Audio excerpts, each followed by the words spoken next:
the bottle. Put your foot down on the throttle. Buckle up, motherfuckers, for the Dog Water Radio Show. Alright, you human piles of filth! Now I got expensive taste here at Romanus Records. These white alligator boots ain't gonna buy themselves, so you get your sad boy, country honky tonk, whatever your hot bodies out there on the road, and you gon' make me some money!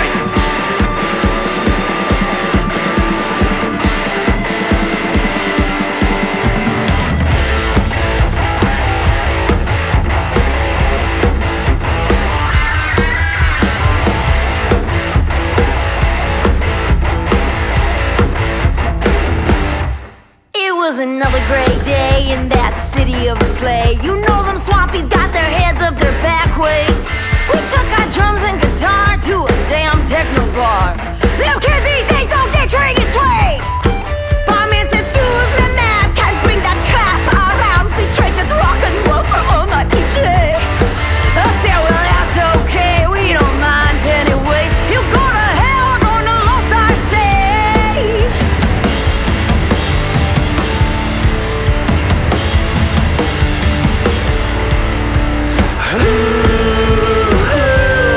Well, it's just like David Crockett said. You go to hell, baby, I'm going to Texas. Break it down.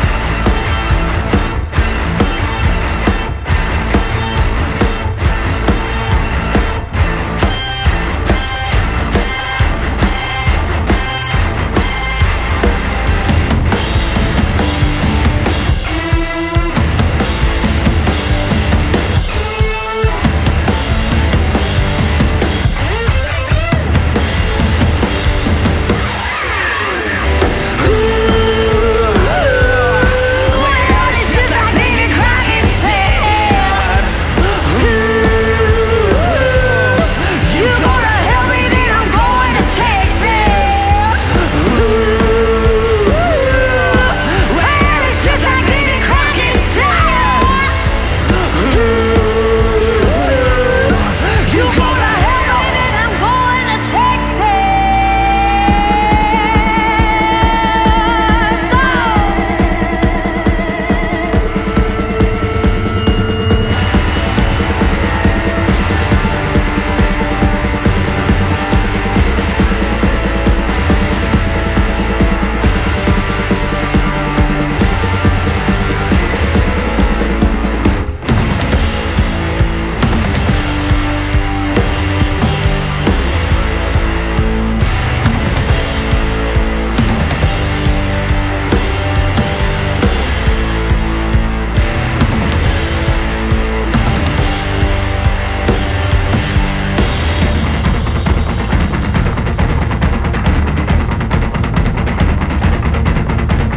Welcome to Cashville.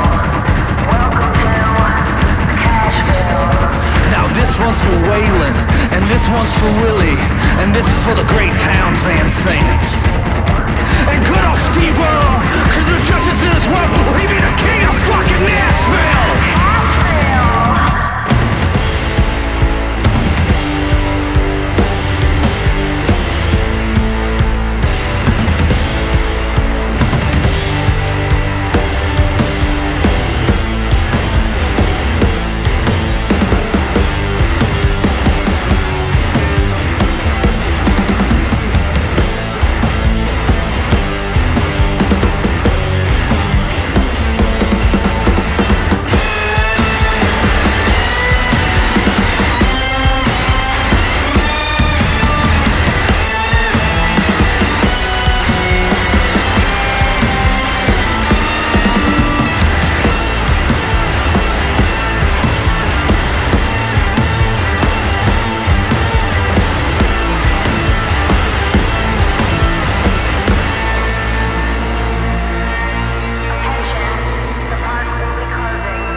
Colonel Homer because I'm some dumbass army guy. Welcome everybody to Dog Water Radio, episode 3, season 2. My name is Dogbite Harris, and with me, as always, is my partner. The inevitable, the immortal, Blackwater Darn. Wow, you nailed one for once. I know, I didn't. Yeah. A man who's got a voice. A man who has a voice for radio and a face. Oh, shit. I fucked it up. You can again. get a good look at a butcher by sticking your head up its ass. A man with a voice for radio and an accent for Andy Drift. So we're rolling the dice on this right now. It might be a little echoey. We're in the new Dog Water Radio / Ruckus in the Records headquarter. I'm dubbing it the Ruckus Sweat Shop. This is going to be the name of this place. We're going to do a lot of work out of here. But right now, it's a little empty, so it might be a little echoey. I'm not sure if it'll come back that way or not. We don't do sound checks here because we're not professional. There might be a ghost here. So. Who knows? We'll see. But this is actually the old police station in Hebner. An old cop shop. So, but yeah, we're going to be doing a few things out of here. Hopefully when we get some more stuff in here, it'll kind of beat the echo down some, and it will, if not, we're going to probably work on doing a little soundproofing if we decide that we stay here. You know, this is very temporary right now. Obviously, as somebody who does a lot of half-ass entrepreneur business, I've always wanted my own space, and, you know, I live in a small house with 3 dogs and 2 women, so I don't have a lot of space. Yeah, I was gonna say you got the shed out back. That's basically yours. Yeah, and it's so. But yeah, I got an offer to do some work for a lady that needed to store some stuff with heat, and she offered to pay the bills on it until we decide not to. So this can be very temporary, but you know, I'm gonna put some things of my own into play while I'm here because it's a pretty big space. Maybe start printing some shirts. I don't know yet. We'll see what happens. Talking about making soap, doing a few things. So, but just pretty excited to have my own place, man, and drinking it in while I can. Yeah. So, but yeah. So how was your week, buddy? Well, my week. Hold on. Hold on. Give me just a sec. I was gonna say, starting it off. Jesus Christ. We started the show off with Volk. Volk, yes. Let's talk about who we started. We're trying to get better at this. So, we started the show off with Volk. Welcome to Cashville is the name of that song. Coming up on the show, we've got an interview with Jesse Roderick, formerly of Filthy Still, currently of Junkard. Pretty good interview, man. Mm-hmm. A lot of fun interviewing him. We might actually use video on that one, actually, because he showed off some of his some of his instruments and shit that he's been working on. I was very impressed with those. Those were very cool. His guitar with the jawbones and the knife on it, very neat. This cigar box stuff's cool. So yeah, so stick around and watch that. I'm sure that's probably when most of you guys are here. So, but yeah. Anyway, so how was your week? Well, we started the week off with the 37th trip around the sun. Oh yeah, it's your birthday week. My birthday was on Monday. Yeah, I turned 37. Didn't do a whole lot. Went to Pendleton, got some Chinese food. Went to Walmart. Went to Drake Pacific, our nice beer place that we frequent sometimes. And I got a nice 6-pack. Actually, the beer that I'm going to be reviewing later tonight got there. So, other than that, I've been working a whole shitload. It smells like you've been working. It smells like I've been working a little bit. Mm-hmm.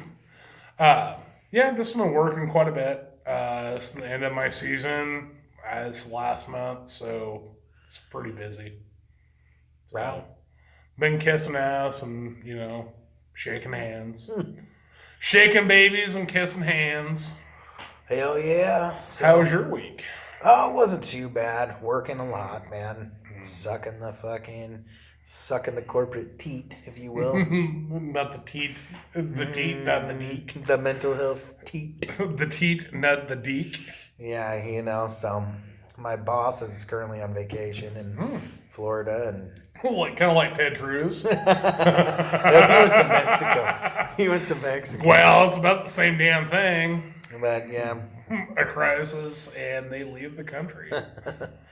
But yeah, man, I don't know, not much new. Been focusing on getting this place up and running, and Oh yeah, I do gotta say I really enjoy the digs.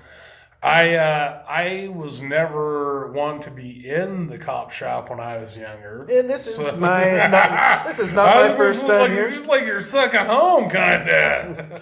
Yeah, I know my way around the place. You You've know. been questioned a time or two. Maybe, yeah. Before, Yeah, I've been to the cop shop a time or two for the way for the way you used to do things. things. Yeah. Thanks. Yeah, so I've been here a few times anyways. Kind of ironic that I'm running the place now and not here getting questioned. But Or that I'm not in the back in the fucking drunk tank or something. there actually isn't a drunk tank here. I think it's an evidence room though. I don't know, but So I said, should we like scrape the floor? Or... yeah, I bet it's been cleaned up. Yeah, they probably done away with that a long time ago. They probably thought it was like pancake mix or something anyways, like knowing our old Barney Five cops. Fuck, they probably fucking bagged it up and gave it to the fireman's breakfast. Fuck, them goddamn pancakes are so good, I'm coming back next year for more. And we always wondered why Kenny Stookie had problems. It all started at the pancake breakfast. Every problem in any community always starts with the pancake breakfast. I think so. Fuck, I wish dude, it would be perfect if we could go to a pancake breakfast right about now. I know. I had an egg roll after work, and I got tacos at home. Oh, That's man. about it. Dude, yeah, a nice big pancake breakfast. Pancake. I would honestly even be happy if the taco truck was open. Yeah, I'm gonna be here tomorrow. I might go see Aunt Patty for some fucking. Ooh, Aunt Patty. At the Patty Wagon. I might come and have lunch with you tomorrow. Yeah, she's running a special on hot dogs tomorrow. Ooh. Hot dogs, corn dogs, and chili dogs. So I actually got to come in and get pheasant food to take out and feed the birdies. So I might have lunch in here tomorrow. nice, yeah. But yeah, I got a few things to do. I'm gonna go start working out again tomorrow. There you go. Got my gym pass. Nice. Go to Boardman and get some medications I'm missing, and I have not been utilizing my gym pass, so I need to start doing that. Yeah, I believe Tuesday I'm going to actually go out and play 18 holes with some disc golf. Fuck yeah, Get my fucking addiction going, you know. And the fucking Shooter McGavin. I know, you know, as much as you want to give me shit about it, it's my like enjoyable thing that I'm doing lately. Yeah, you just enjoy it. It's just one of those things you enjoy. It's enjoyable. Yeah. Well, it's my outlet. Yeah. You know, the thing is, it's like, Jody's special time. It is Jody's special time. I can't fucking go out and shoot guns anymore because ammunition is absolutely impossible to fucking obtain. Yeah. Can't really, you know, fishing right now is like, it's like late winter, early spring. Yeah, so you got a couple months, a month or two before it's that opens up. it's disc golf time. It's been nice, too. It has been nice. And I haven't played at all during these nice days, and I kind of kicked myself in the ass. So we're gonna go out and play on Tuesday. So maybe I'll film a couple holes or something to throw up on the old Dogwater or the Ruckus video or something. It looked like Uncle Rico. Yeah, bro, it will look like Uncle Rico. Maybe I'll start at Blackwater Outdoors. Yeah, I think you know. Anyways. So well, shit, man. What do you say we play some music and come back? Some music, and we'll do our beer review. My cup is empty, so it's time to fill it on up. Yeah. So before we go though, we got a little bit of the Scoffs Talk is Cheap, followed by Sweet G.A. Brown. I'm the man who broke Wahoo's leg. We'll be right back with you to give you guys a nice beer review before we send you into the Jesse Roderick interview.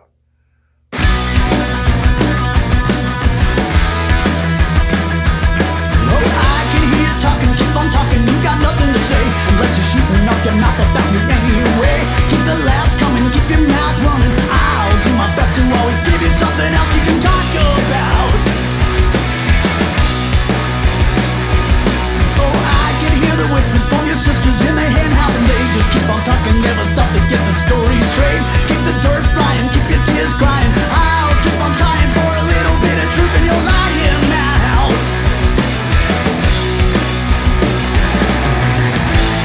Empty minds with empty words can't wait to tell you what they heard on the assembly line. Life is right for their discussion, talking loud and saying nothing with no peace in mind. But your talk is cheap. Your talk is cheap. Your talk is cheap. So cheap.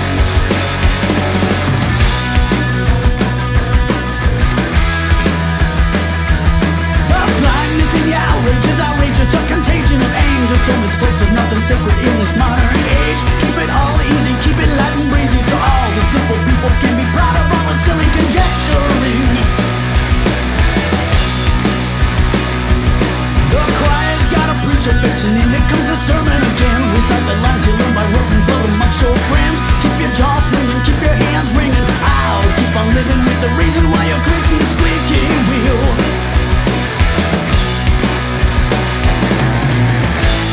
Empty minds with empty words can't wait to tell you what they heard on the assembly line. Life is right for their discussion, talking loud and saying nothing with no peace in mind. But your talk is cheap. Your talk is cheap. Your talk is cheap. So cheap.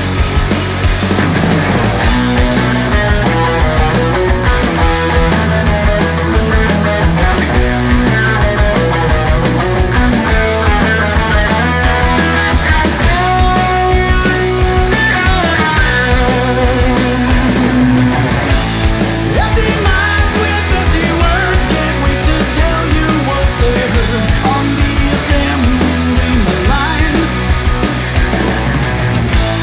Life is right for their discussion, talking loud and saying nothing with no peace in mind. But your talk is cheap. Your talk is cheap. Your talk is cheap. So cheap. Your talk is cheap. Your talk is cheap. Your talk is cheap.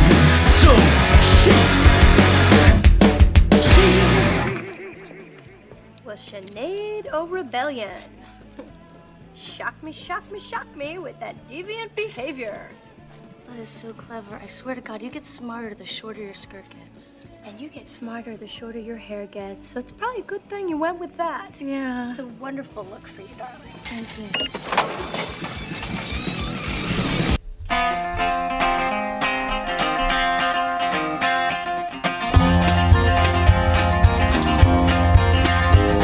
Well, I'm the man that turned Hank on to heroin, and I'm the man that broke Wahoo's leg. Well, I'm the man that taught John Denver how to fly his plane, and I sold shotgun shells to Kurt Cobain. If I could do you in, I'd do it right now and it'd make me smile. Well, hump that camel, brother, I ain't walking a half a mile. Well, I ate a peach, I think that's back around 72. And I shoved Jimmy Buffett off the stage a time or two. 'Cause I'm the man that turned Hank on to heroin, and I'm the man that broke Wahoo's leg. Well, I'm the man that taught John Denver how to fly his plane, and I sold shotgun shells to Kurt Cobain. Yeah, now.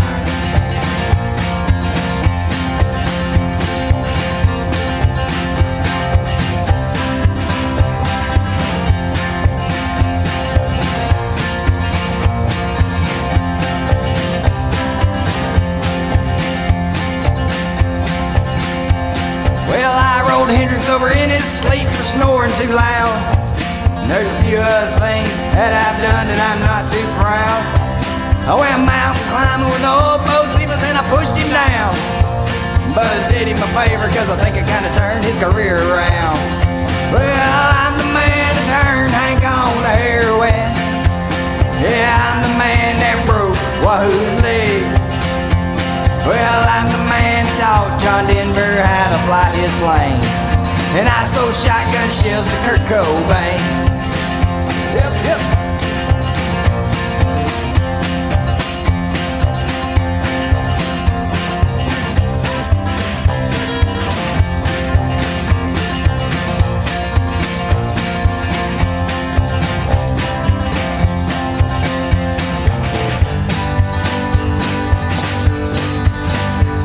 Well, I gave Tyson 20 bucks for Evander's ear. And I'm the man that bought George Jones's first round of beers. As soon as I figure you out, I'm gonna get you too. Cause your vice is your undoing, and I'm here for you. Well, I'm the man that turned Hank on to heroin. And I'm the man that broke Wahoo's leg. Well, I'm the man that taught John Denver how to fly his plane. And I sold shotgun shells to Kurt Cobain. Yeah, I sold shotgun shells to Kurt Cobain.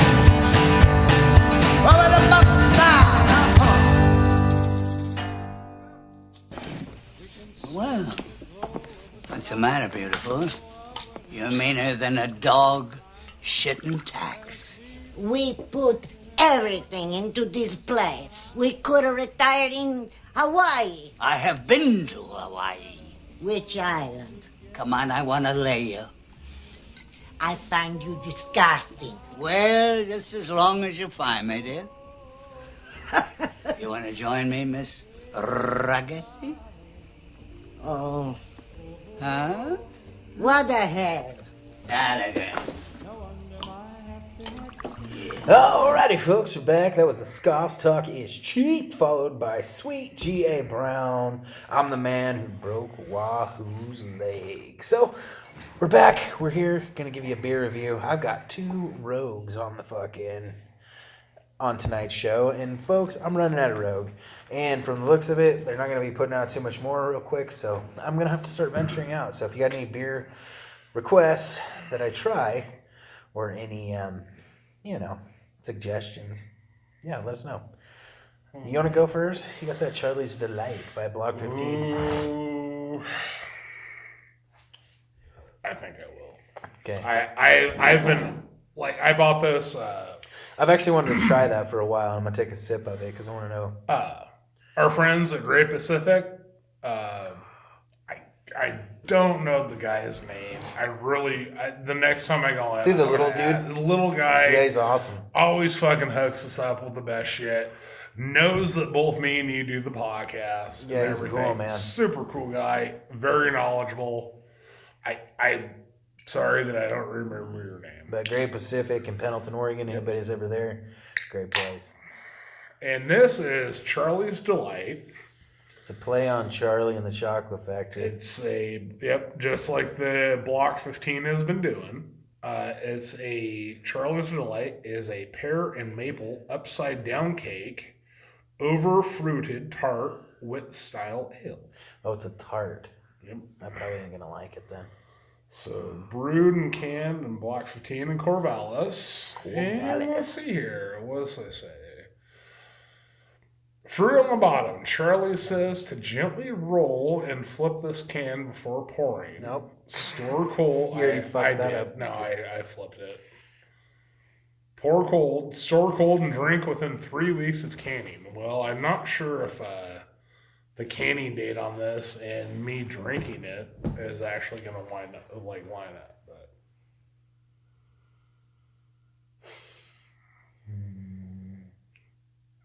doesn't smell too bad.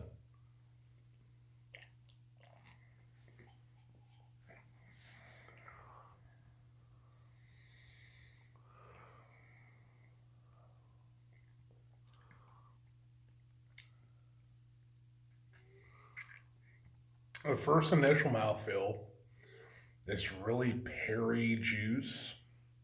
Juicy pear. Yeah, juice pear. With a little bit of maple on the back end. Here, try it. You like it? It smells like fucking wine to me. Yeah, it's a little winish. That's what these fucking tarts all taste like, fucking wine to me. Well, the sours are all winish. The wit beers are more wine. Honestly, that's probably one of the better ones I've had. It's not real, like, sour. It's not sour. That's not bad. It's not quite for me, but as far as, like, the sours, that's the best Block 15 thing I've tasted in a while.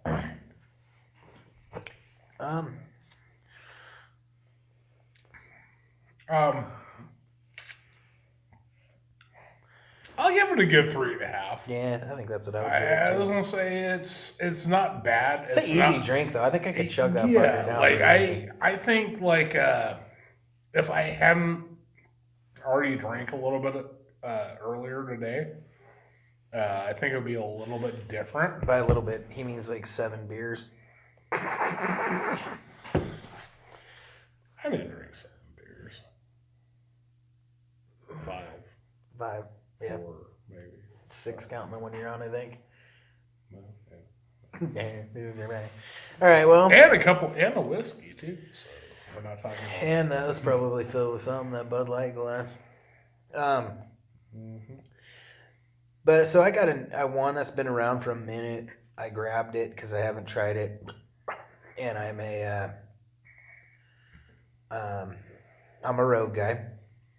And this one's a seasonal, and it's about to go off, so I decided to grab this. And this is called Rogue Newport Nights. It's a West Coast India Pale Ale brewed with El Dorado hops. Says there's nothing quite like a night out in Newport. From craft beer and the freshest seafood to bonfires on the beach. This one's dedicated to Newport and those unforgettable nights having fun on the 101. The beer opens with aromas of mango, papaya, and tangerine, followed by an atom bomb of pine and grapefruit notes that ultimately settle into a surprisingly smooth finish.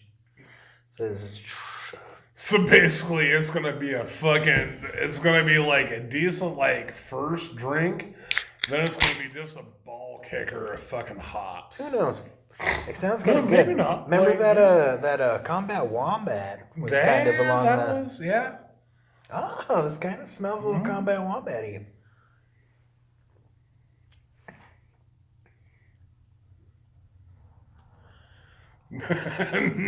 Does it taste Combat Wombat? No. No. The Combat Wombat was special. Yeah, it had a. It's coming back soon too. We're gonna have to get a hold of some Combat Wombat. This isn't too bad, actually. That's probably they're hitting it pretty good with the IPAs. You gonna try that bad boy? Yeah, I'll give her a try.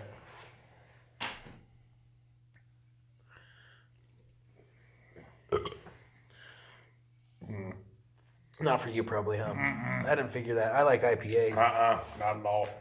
I like IPAs, so it's not that bad. Nothing against Rogue at all. Oh man, I'm just not an IPA fan. I've never been one. I never will be an IPA fan. It's not an IPA. Hey, you can taste that fruit in there though.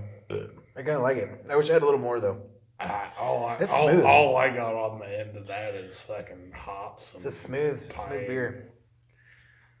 Smooth like a bitch. Well, and I got another one by Rogue. I should probably clean my palate out after doing that one, but I'm not gonna. This one, me and the old Dern got a double dose of. Picked up a 4-pack of this. I've been waiting for this to come out.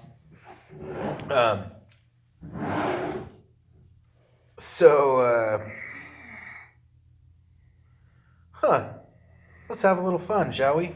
What?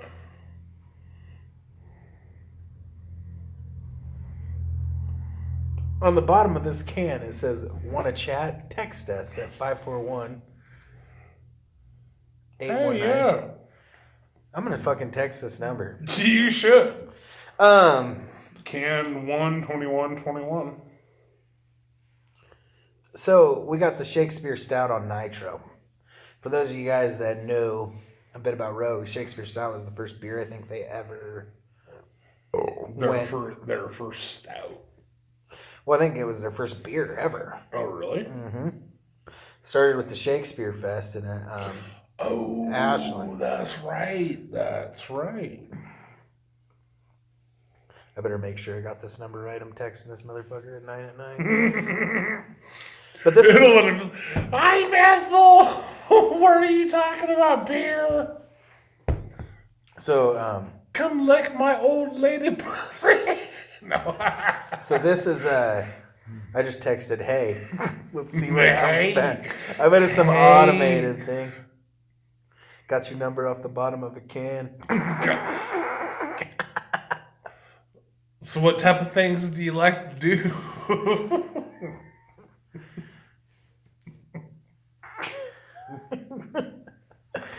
Oh, God. What type of underwear are you wearing? Jesus Christ. But anyways, so we'll wait for them to text back. Shakespeare Stout Nitro.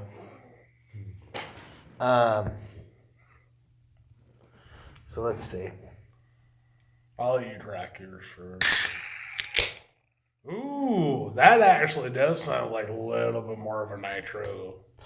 I'm telling you, I think the batch of the chocolate stout might have been bonk. I don't think that looks more like a nitro. Yeah, that it sounds like a nitro. That's fucking nitro. That's pretty damn good. Actually, I enjoy that fucking shit. Pretty damn good. Pretty damn good. It's got a real coffee on the back burner.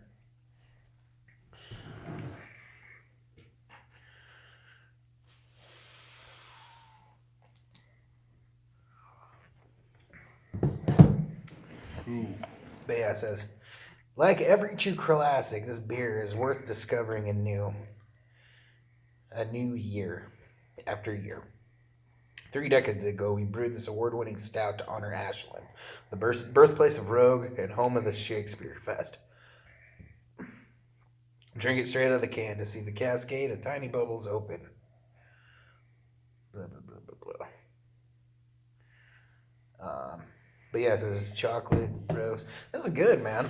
Yeah, no, like it's way better than the chocolate stout. Yeah, no, I will say that it's way better than the chocolate stout nitro. That's good. I wish it was a little fizzier, but I like the subtle. It's not like over. It's not like like some stouts and porters have like the smoky sour flavor to it. That doesn't like that. I actually think it's better than the stout out of the bottle. It has a really smooth flavor to it. Yeah. So, yeah, it's good, man. I'm getting reports back that the match sucked for All Elite Wrestling tonight. The death match was terrible, is what I'm being told. Heard it was like indie match bad. But yeah. Well, there goes. I was gonna say, old Dan Sharp will probably pass me in the point rankings. I guess probably. Dude, I thought I fucking had some goddamn going away from our beer things. Actually, here we go. What do you gonna rate your Newport days? Okay, I'm gonna rate that at 3, probably maybe 2.5. 3, 2.5. 2.75. I'll go there. Okay, we'll go 2.75. If I was rating that on Untapped, I'd probably go 1.5. Okay. You know me. I don't like the. You gotta kind of think about it. I don't like the IPAs. I know, but here's what I do because I don't like. The thing is, that IPA, it was all right. It didn't have the tropical fruit taste that I like if I'm gonna have an IPA.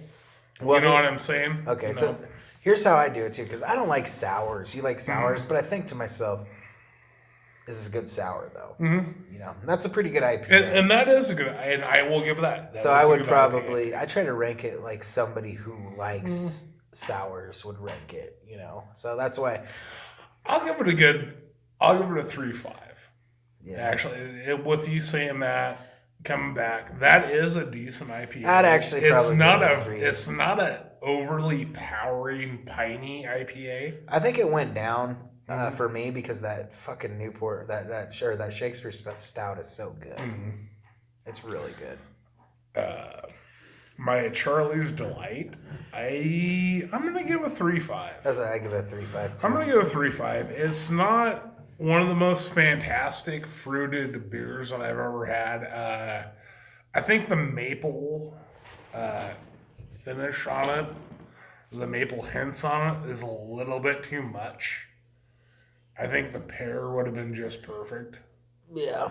But with the maple trying to make it an upside down cake, no, I'm not dealing with it.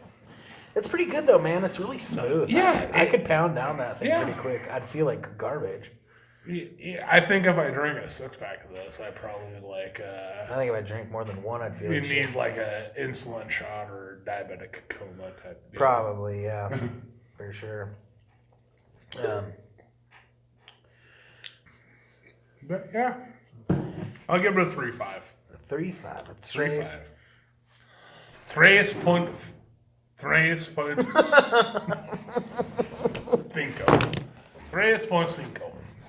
All right, well, let's get moving on. We got a good. What about the Shakespeare? What are we gonna get? Oh yeah, well, I would give it a 4. I think. Yeah, I think I'm about. It's a solid 4. Yeah, I think I'm the same way. Yeah, solid 4. Solid stout. It's I bet it'd be not 5. I bet it'd be 5 super- points if it came off a tap easy. Yeah, it's not. Yeah, that's exactly kind of my feeling on it. I think the can takes a little away, but it's kind of hard to do nitro not in a can. I think, you know. I think if we can get ourselves a bottle of a Shakespeare stout sometime, I think we should try that. I think we should try it compared to the nitro. Yeah, I just had a bottle of Shakespeare Stout. What do you think compared to the nitro? I think it's better.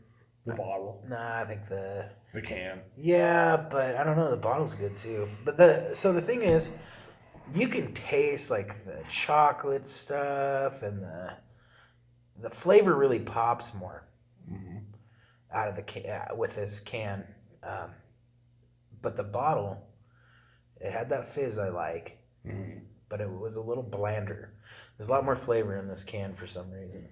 So, but anyway, so let's roll on. We got a good interview coming up for you guys. Hell yes. First, we're gonna do a song by that Ole Coondog, also known as that bastard Coonsy, from formerly of Old Red Shed. But this is his new track called High and Dry, and then we're gonna follow that by a track Junkard. The World is Flat. Then we're gonna do the interview with Jesse Roderick, and then we're gonna do another song by Junkard called Nothing's Ever Bugged Me As Much As You. And then we'll play a little Acousta Noir, Shadow, and then we'll be back with you, and we'll finish off the interview. So there we go.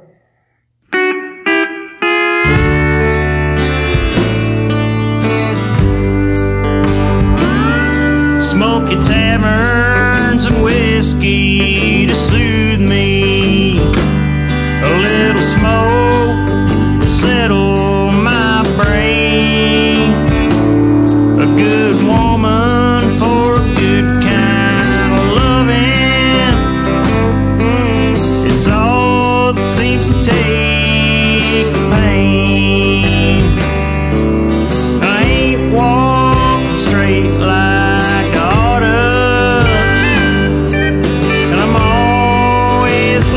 in my mind.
drinking on Sunday.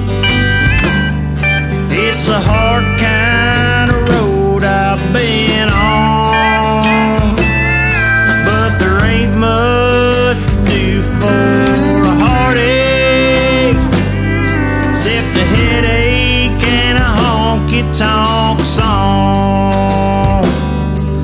And I ain't walking straight like I oughta, and I'm always losing my mind. Lord, I can't find a road to travel to keep me high and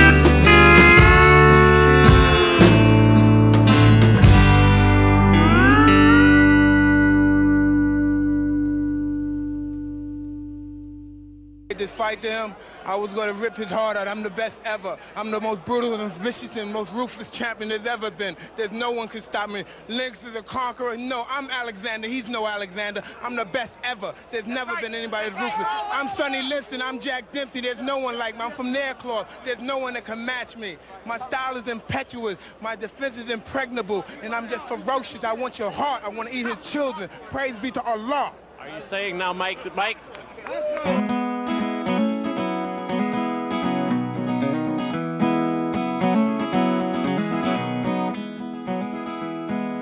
It's so hard in the world today to know what to believe. And baby, you've been being untrue, so I'll pack up and leave.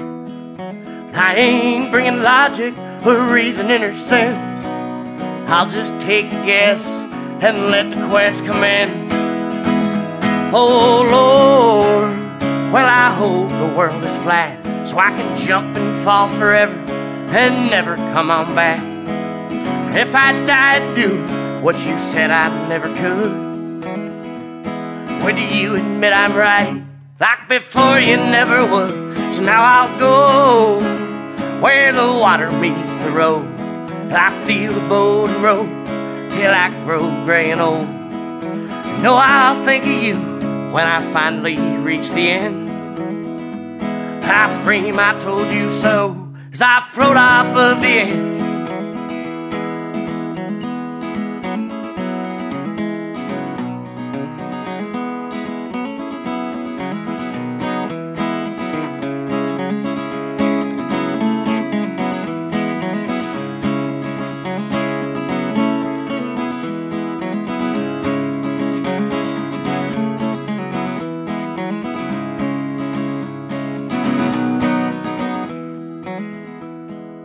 I heard what you're saying, I just didn't care. All your facts and figures never got us anywhere. I believe what I got to get me through the day. Columbus ain't among us, so who are you to say? 'Cause you ain't Queen Isabella, this ain't 1492. Fuck me, none Pinta, Santa Maria and you. Oh Lord, well I hope the world is flat, so I can jump and fall forever and never come on back. If I died doing what you said I never could, when you admit I'm right, like before you never would. So now I'll go where the water meets the road. I steal a boat and row till I grow gray and old. If I died doing what you said I never could, give my guns all to my buddy, but give the bullets all to her. Oh Lord, well I know the world is flat. Well, I fell off the edge one time and man I ain't come back. You know I thought of you when I finally reached the end. I screamed I told you so as I float off of the edge. Maybe I'll find a new dimension out there somewhere that exists, an alternate reality where you ain't a lying bitch.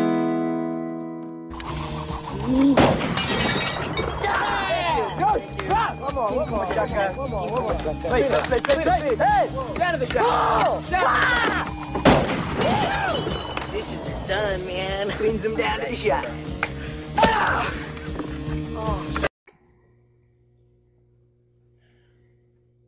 Alrighty, folks. With me on the phone, I got Jesse Roderick from Junkard, formerly of Filthy Still as well. How's it going, buddy?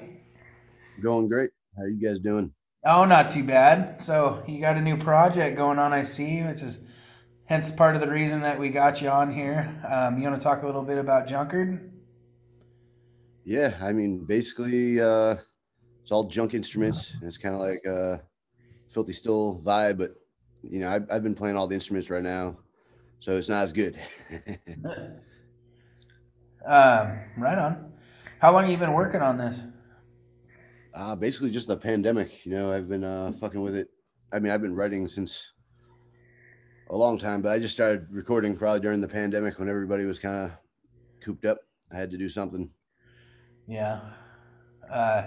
What are you doing besides music? Are you doing anything as far as work, I guess? Full-time stay-at-home dad right now. I raise my daughter right now. She's 2, and I got 2 stepkids too, and basically do all the cooking and cleaning and dadding that I can do. Hey, awesome, man. Hey, sometimes like Mr. Mom gigs are like some of the best. Yeah, I agree. And every time I got a couple hours, I can run out here in the garage and start doing some music and shit. Hell yeah. Nice. Yeah, I know. Works for me. Yeah, are you still doing stuff with 40?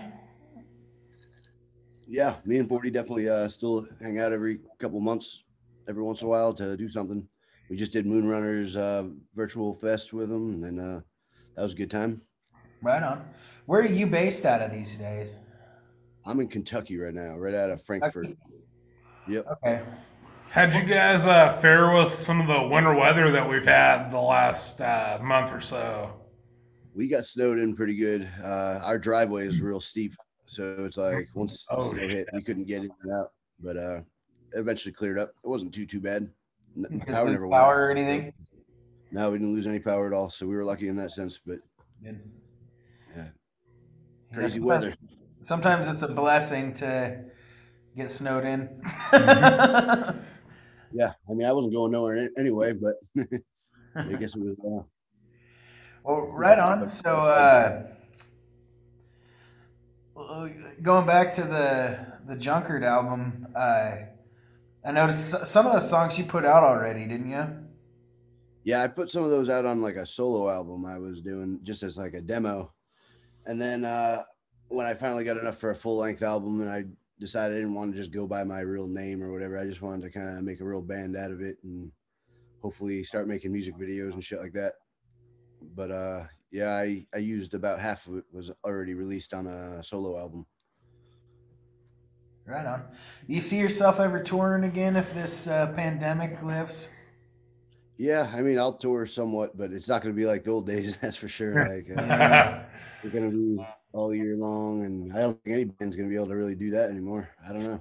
Yeah, it's what happens when you got an old lady and kids and everything. You kind of got to, like, you know, scoop everything back down into like a couple week, you know, deal. Yeah, exactly. And I mean, I still writing. I'm actually doing more writing and playing than I used to in the actual band. I mean, we'd play the same 15 songs every night, but besides that, you never get a chance to really practice or write stuff until you finally stop. Yeah.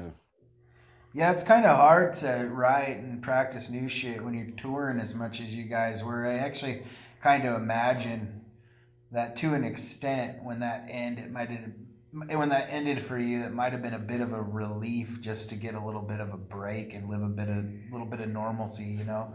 Yeah. It didn't go straight from like band to 3 kids or whatever. I lived in the van by myself for like a year there first, which with my dog and stuff. It was fun. that was good traveling around just by yourself. Even that was like a bump up. Instead of 4 people in a van, it was 1 person. It felt like all the room in the world. But yeah, settling down after that definitely felt good because it was like finally have a place to like same bed to sleep in every night and all that. Yeah. Well, just some normalcy and everything, and like some actual like saneness.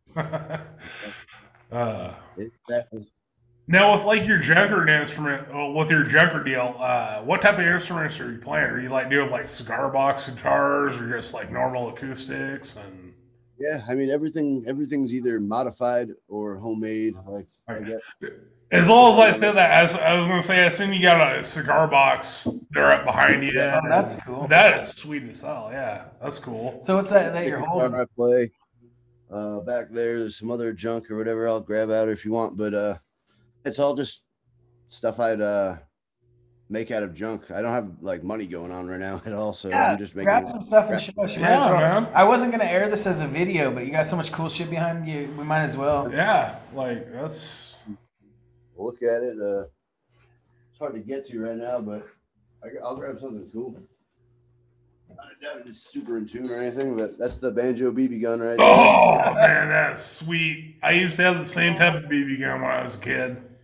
That's my childhood BB gun right there. Nice. Cool, man. And usually you got a slide on one hand. You get a slide so you can play and then go down to this thing and play on the 1 string over here. It's all got pickups in it and stuff. You can still shoot it too. So I'm going to do a weird video with that eventually. And the electric guitar I play. I don't actually have a real electric guitar. This is what I got. I scrapped one that was falling apart. Stole the pickup out of it. Got some bones. I think they're. You still have the Les Paul pickup out of it? No, it's not a Les Paul pickup. No, I thought that's. I don't know, to be honest. But I just stole it as something. This is a knife. Nice. I just have to hide in there. It's got another knife on the end over here. Yeah, it's supposed to be kind of an thing. But yeah, I got a bunch of junk. That's awesome. Cool, man. That's pretty rad. Yeah, I'm digging the new stuff, dude. I really like it. Do you record that all at home? Yeah, I just use GarageBand. I'm not too technical. I literally have 2 microphones and like a 2-input thing that I have to record into GarageBand also. But someday I'll figure it all out. I'm doing it little by little. I wouldn't even be putting all this out right now if it wasn't like kind of had to. The pandemic going on, you got to do something. So I figure this is better than nothing. And I got like punk rock roots, so I don't care if it's a little rough around the edges or anything. Yeah, it's kind of the point of the band anyway. You know what I mean? It's yeah, I mean that's just kind of you in general. A little rough around the edges, but in a good way. Anybody out there who doesn't like think they can start a band because they don't have enough equipment or whatever, it's like you can just make whatever. Make it, lean into it. Yeah, man. So, oh fuck, what kind of music you been listening to? I've been doing like a lot of Guy Clark. And Jerry Reed. They're coming out with that documentary, man. On Guy Clark? Yeah, it's gonna be good. I think. Yeah, they've been working on it a while. Yeah, Guy Clark's one of my favorites, dude. You said Jerry made a Foley movie I never saw yet, but I was planning on checking that out eventually. Just a Blaze Foley at all? Oh yeah. Mm-hmm. Yeah, a movie. I think they made a movie. Yeah, about him or you know what, man? I tried to watch it, and I don't know. You have to watch and let me know how you feel, but I couldn't sit through the fucking thing. I kind of was avoiding it because I was probably not going to love it, but I've seen some documentaries on him that were cool. Me and Owen went to his grave in Texas, and at that time I didn't know who he was, but I learned who he was after that. And, yeah, Blaze Foley, he's an interesting cat, man. He's good too. Very influential into a lot of great songwriters. Yep. There's an old French fries. Yep, that's like one of my favorites. Yep. I love. That's my favorite Blaze song. Yeah, dude, that's great. A lot of Shel Silverstein, a lot of like. What else? What was I on a kick of? What the fuck was it? I'm getting into like weird like metal from all over the world and like weird all different other stuff, you know, just trying to find different things to draw from. Looking at a lot of shit online about homemade instruments and things like that. Just trying to get ideas for other weird junk things I can add in. You should start selling those fucking things, Jesse. Like, dude, we have me and Dog might have a mutual friend that he was big into the cigar box guitar craze here quite a few years ago, but like just some of those, like they're pretty simple to make and they sound sweet as hell. They are cool, and one day I might like get into like producing them like to sell or whatever. But for right now, they're really rough around the edges. I get them in like the right shape to play, and then I'm good. I don't care about if there's like scratches here and there. They don't look that pretty up close, but they work. Neither do I. Basically something that you don't care about buckle rash on the back of. Yeah. But yeah, I mean, I doubt I'll be selling them anytime soon or anything. I just like basically trying to like make a different character for every instrument and fucking work a backstory, kind of like a comic book or something. Might make a comic book at some point. Been looking into that, drawing them up and all that shit. That'd be rad, dude. I've always like drawing and I like comic books, so I figure make some kind of weird comic up about every weird character I make up with their weird instruments. This is all in like its baby phase right now, so it's weird. What are you drinking on tonight? I got Evan Williams. Ooh, there you go. The EW. Yeah, there you go. I was not paid for that sponsor. Yeah. Dude, I actually, for the first time, tried the proper number 12 Conor McGregor whiskey tonight. Any good? For an Irish whiskey, it's not too bad. I was going to say, I'd take it over Jameson. I like Jameson. I kind of got like a poor person taste. I mean, honestly, Evan Williams tastes just as good as fucking any other whiskey to me, pretty much. It's not like I think whiskey all tastes the same. I hate it. Yeah. I don't mind it. It's whiskey and water. I drink it half and half, so it's like it's not gonna kill me. As long as I can put a little bit of 7-Up and maybe a squirt of lime in there, it's always good to me. Yeah, I just go water and whiskey there. Ice too. It slows me down. Yeah, it's probably that's a good idea. That was my thing, man. Is I get going too quick on it and I just become a fucking piece of shit. So I just get sleepy now. I've always been kind of a mellow, fall asleep drunk. Yeah. I don't get belligerent. Right on.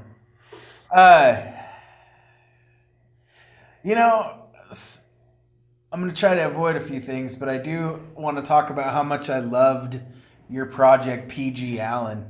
Yeah. That project was amazing, man. From the logo to the lyrics, dude, it was pretty genius, man. I've been fucking around parodying that shit. Like I said, Junkard is pretty much a comedy band, and PG Allen's basically like Weird Al too, So he was one of my favorite as a kid, so it's definitely an influence on me right there. But I like to make weird, funny parodies of it. I might do another couple songs on it. I don't know, maybe another album. That one, Nothing. What's the one? I'm gonna play it on the show. It's called Nothing's Ever Bugged Me Quite As Much As You. That one reminds me of an old George Jones song. Was it a parody of that? I was thinking about that one. It's like a little homage to it, but I thought it might be because and that's probably my favorite George Jones song, actually. One of them for sure. One of the more lighter-hearted George Jones songs, but it kind of reminded me a little of that. I was wondering if it was kind of a parody of that. I definitely like to throw little like Easter eggs into the songs. Like there's some songs with like straight up lines stolen, but not stolen. Just used. It's obviously supposed to be admitted. I'd be like, yeah, that's a Guy Clark line I slipped into my song. You're supposed to know that. Wasn't stealing it. Yeah, I think I stole one from Guy Clark too. I've stolen a couple. And not realized I did it till like a couple years later too. Like I knew I fucking heard it someplace, but couldn't figure out where. I do them straight up on purpose. I'm like, that's a good line. I'll change it slightly, but I'll make it so everybody will know where I got it from. Yeah. But yeah, so is there anything else you want to talk about, buddy? What have you guys been up to over there during this whole thing? What's it like over there on the West Coast? Just working, man. That's what I've been doing. It's I don't know how I don't know how it is in Kentucky, but the COVID laws here are pretty intense. You know, they take it pretty serious. So we've been pretty locked down. It's hard to do shit over here right now. Did quite a bit of fishing this summer. That was about the only thing that you could really do. I know, man. Other than just hang out at home. We're lucky we're out here in the middle of nowhere. And I'm like, my house has instruments and land and stuff. So I was like, there's nowhere else I'd really rather be anyway. You got to go to the supermarket. And I got to go to here and there. But I'd like to say that I like sharpened my shooting skills. But with the ammunition shortage, like, you can't even afford to go out and, like, you know, shoot clay pigeons or guns or anything anymore. That's the worst. And hopefully that gets back to normal. And Remington Arms going out of business, that kind of was a damper to everybody. Yeah, that shit sucks. Yep. Everything, like, you can't, I mean, Kentucky used to be pretty easy to find ammo and guns and shit. And even everything's kind of hard to find now. Yeah. Dude, I work at a hunting ranch, and like, it's hard for us right now. So it's kind of one of those that's up in the air for the rest of the year. So yeah, well, hopefully it all starts straightening out. They got the vaccines. Hopefully those start getting around a lot. And both my doses. Your lady's a teacher, right? Got hers. She's got both of hers. How'd she do with them? The second one, she got a little like flu-y the second day, but it wasn't like horrible. Yeah, that was me. I got real sick for about 6 hours, just a fucking bad migraine, and that was about it though. My arm's kind of sore. I just got it last week, but oh no shit. But yeah, it is weird how long the soreness of the arm sticks around, but other than that, it's fine. Yeah, I'll get it whenever they come around for me. But yeah, as long as they get those things out there and people take them and the world can reopen and hopefully bands can get back touring. Just like I said, I have no plans right now to start touring. And if shit opens up, I'd like the bands who got kicked off the road pretty much to have their shot first. You know what I mean? The people, especially the ones that are like the ones that do it as a living, you know? Yeah, the road dogs need to get back out there. You know, it's like sad to hear that you like some of your favorite bands are all like doing grocery store shit and like whatever they can, like got any kind of job they can get. Jake Orvis is talking about working concrete right now. You know, it's like yep. Hey man, you gotta get back to the roots sometimes though. Makes your music even better. I mean, I'm lucky. I've always kind of liked to just build shit. I've been doing a lot of leather work too, like making a lot of shit out of leather. Dude, that's awesome. Like leathercraft is like kind of a trailing art that's going away. Kind of like blacksmith. Oh, fuck yeah. Fuck yes. The random shit. Like, dude, like custom leather holsters and stuff go for a pretty penny. Yeah, and I'm just starting. Like I said, I started all like I might have been doing a little like a year or two, but not like as much as I've been doing it during this whole thing. So it's made me sharpen my skills a little bit, but I'm not quite there yet to be selling anything. Yeah, you'll get there. You guys see a ghost? Well, no, but we are. This is the new Ruckus headquarters, and it's a little like we're figuring things out.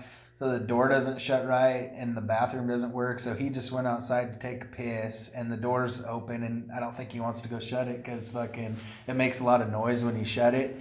So I'm kind of looking over there to see if it'll open up. It's right off Main Street in Hebner too, so it's like you've been to Hebner. It looks good. Yeah, dude, I loved it over there. Yeah, man, you played here quite a bit, right? Like, what'd you play? You played Ruckus one year. That was my favorite year, Ruckus, too. The second year when Sean and Xander were here. You guys were here. Whiskey Dick, Jake Orvis and Honeycutt did the solo set. It was just good. That was my favorite year. Financially, it broke even that year, so it wasn't a train wreck, and pretty stress-free, pretty great bands. And honestly, between you and Felix Thursday, you guys were like the only other band that ever stayed at the old Dogwater, the OG Dogwater compound, is what we should call it. I'd be on that list. Yeah, you guys back in the trailer. You rode in from Portland that night too because you guys didn't have a place to stay. I think That sounds about right. Yeah. Every time we get to a giant city, it's always like, nope, nobody here, and you can't sleep at the Walmart either. Yeah. But yeah, that God, you guys did. I'm trying to figure out how many times you fucking played here. You played here a lot, I think. I can't remember how many, but I definitely remember it was a bunch. My memory for all that touring time is all mashed together into like one big weird trip. Yeah. Well, you guys stayed at my old lady's apartment one time when you came up here too. I remember your bass player was telling me about his vaping, his tobacco or his nicotine vaping, and we sat there and did something. I can't remember though. Yeah. I was pretty high on fucking shit back then, if you want me to be honest. Usually if there was a show going on, I was eating some kind of pain pill, so things are a bit fuzzy. I drank a little bit too much back then. Old Vicobite Harris. Yeah. Back in the day. But yeah, so I think you guys played here at least 3 times though. That I can that sounds right. Yeah, it was fun. I liked it over there. I kind of where I'm at right now kind of reminds me of where you're at over there, except for the hills are smaller. The hills are smaller, yeah. I bet, and it's probably a little bit greener. I'm gonna bet if you're in Kentucky. Yeah, it gets green. It definitely gets green. It's green cows. time, but it does not stay that way for very long. By about June, it's deader than shit already. I remember it being real pretty up there, though. Yeah. Yep. It's home. Yeah, man. Well. Oh, you got a surgery coming up too, don't you, man? Yeah, I gotta get it. Well, I got my surgery on my sinuses a week ago. So I just stopped like snorting out blood from that. And now I gotta get a tooth pulled in 2 days to finish that up. So they're gonna pull the tooth last? That's kind of weird. You told me that the tooth grew into your sinuses. Yeah, I don't know. I think they'd pull the tooth and then they'd fix the sinuses. I guess when the lady looked in my whatever scan I got, she was like, "Yeah, we got to get this done before they can do anything with the tooth there." Like, I don't know why. That's just what she said. Yeah. All right. It was particularly bad or something. I have no idea. But they get me all scraped out good, and now I'm gonna get that tooth pulled. I actually almost can't wait. I get that fucking thing out, and then I'll fucking be cured. I haven't had health insurance for 10 years, and I got the emergency COVID healthcare that they were giving out. So I finally jumped on, get a bunch of shit done real fast, and then they'll fucking probably take it away immediately. So are they going to put like cadaver bone like up in there when they pull your tooth, or? I don't know. I think they're just going to yank it and hope that it doesn't do anything too bad. I don't think they don't seem that worried about it. They're just, the lady who did my nose is like, "Okay, you're good now. Just go get that pulled and you should be fine." I have another checkup in a week after that too with her, so I'll be fine. I just want to get it all done with. They kicked back my surgery too. They didn't accept it. The insurance won't accept it, but we're fighting with that right now. I think the person we talked to said we should probably be fine. They'll figure it out. Cool. I ain't paying that shit. That's for sure. Hey. That was the first question I asked them. You need a surgery. I was like, "Does the health insurance cover it?" And they're like, "Yes, it should." I was like, "I'm not doing it unless it covers it." So if it didn't cover it, you can fucking take it up with that doctor. But yeah, so you sound good. Are you feeling better now, or is it still pretty painful? Yeah. No, the last few days it was like painful, and then it was fine, and then it got painful again and then it just like yesterday or the day before, it just started getting back to pretty much normal. What'd they do to you? They just going to scrape it out and shit, or what? Yeah, scraped it out a bunch and opened it up and cut some stuff out of there and then packed it full of stuff. I don't know. Could have done nothing for all I know. That's a technical term for the things that happen. I don't even know what the surgery is called. Endoscopic something or other. Oh, but sounds hot. Yeah. Cool video of it somewhere on the internet now. Endoscopic adenoid scraping. Oh yeah. Yeah, I'll get that tooth pulled out and I'll be a happy camper. Hell yeah, man. Good, man. Maybe I'll make a guitar out of it or something. Oh, that'd be funny. They actually, I don't think they let you keep it, man. Oh man, see, that'd be cool, like tuner. I got to keep it last time because I already got one tooth pulled in the beginning of this whole fucking pandemic. So this will be tooth number 2. Really? So because Mick Foley from WWE had this notorious tooth that flew out his nose when he wrestled the Undertaker in Hell in the Cell match. And they choke slammed him, and they had a botch. Which, if you're not a fan of wrestling, like a botch is like, you know, when something goes wrong in a wrestling match. And they were on this fucking 20-foot cell, probably 20 feet. It might have even been taller than that. But the Undertaker choke slammed him on top of it, and the cage gave away, and it wasn't supposed to. So he just went through the fucking top of it, and fell in the middle of the ring. Like you can see, like Undertaker in the footage, like he literally he's like thinks he killed him. But his tooth got knocked out somehow and came through his nose. But anyways, they ended up managing to put it back in, and he had it in his gums for like, you know, another 20 years, and finally it got infected. So they're like, dude, we just got to pull it. But they wouldn't let him keep the fucking tooth. So he was like super upset. I was gonna say that's a world famous tooth. I'm like, how in the fuck do you not let that man keep his tooth? At least get $1 million on eBay for that or something. What was that? What state was he in when it happened? Yeah, that's another thing. It's probably the state, I bet. Yeah, I don't know. Fuck it, you can have the tooth. Why not? Yeah, I would have probably flew too if I was that rich. I was gonna say about 8 years ago when I had 4 wisdom teeth pulled, I got to keep all 4 of them. Right. Yeah. He said they wouldn't let him for some reason. Probably in California.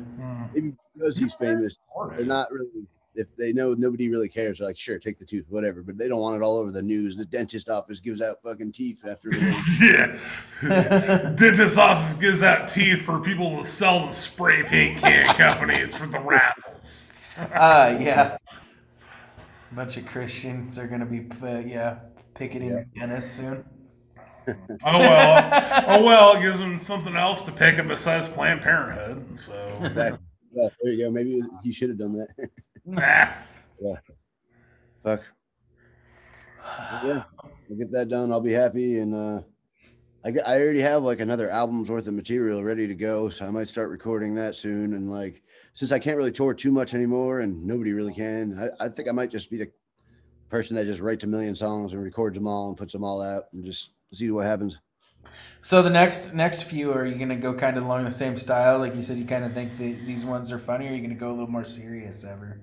I'll probably stick with funny, you know, to be honest. Like, I kind of needed a goofier outlet anyway. Like, serious songs, I like them and all, but after I write them, sometimes I feel cringy about them, and I'm like, The goofy ones, I'm like, whatever, they're silly, they make people laugh.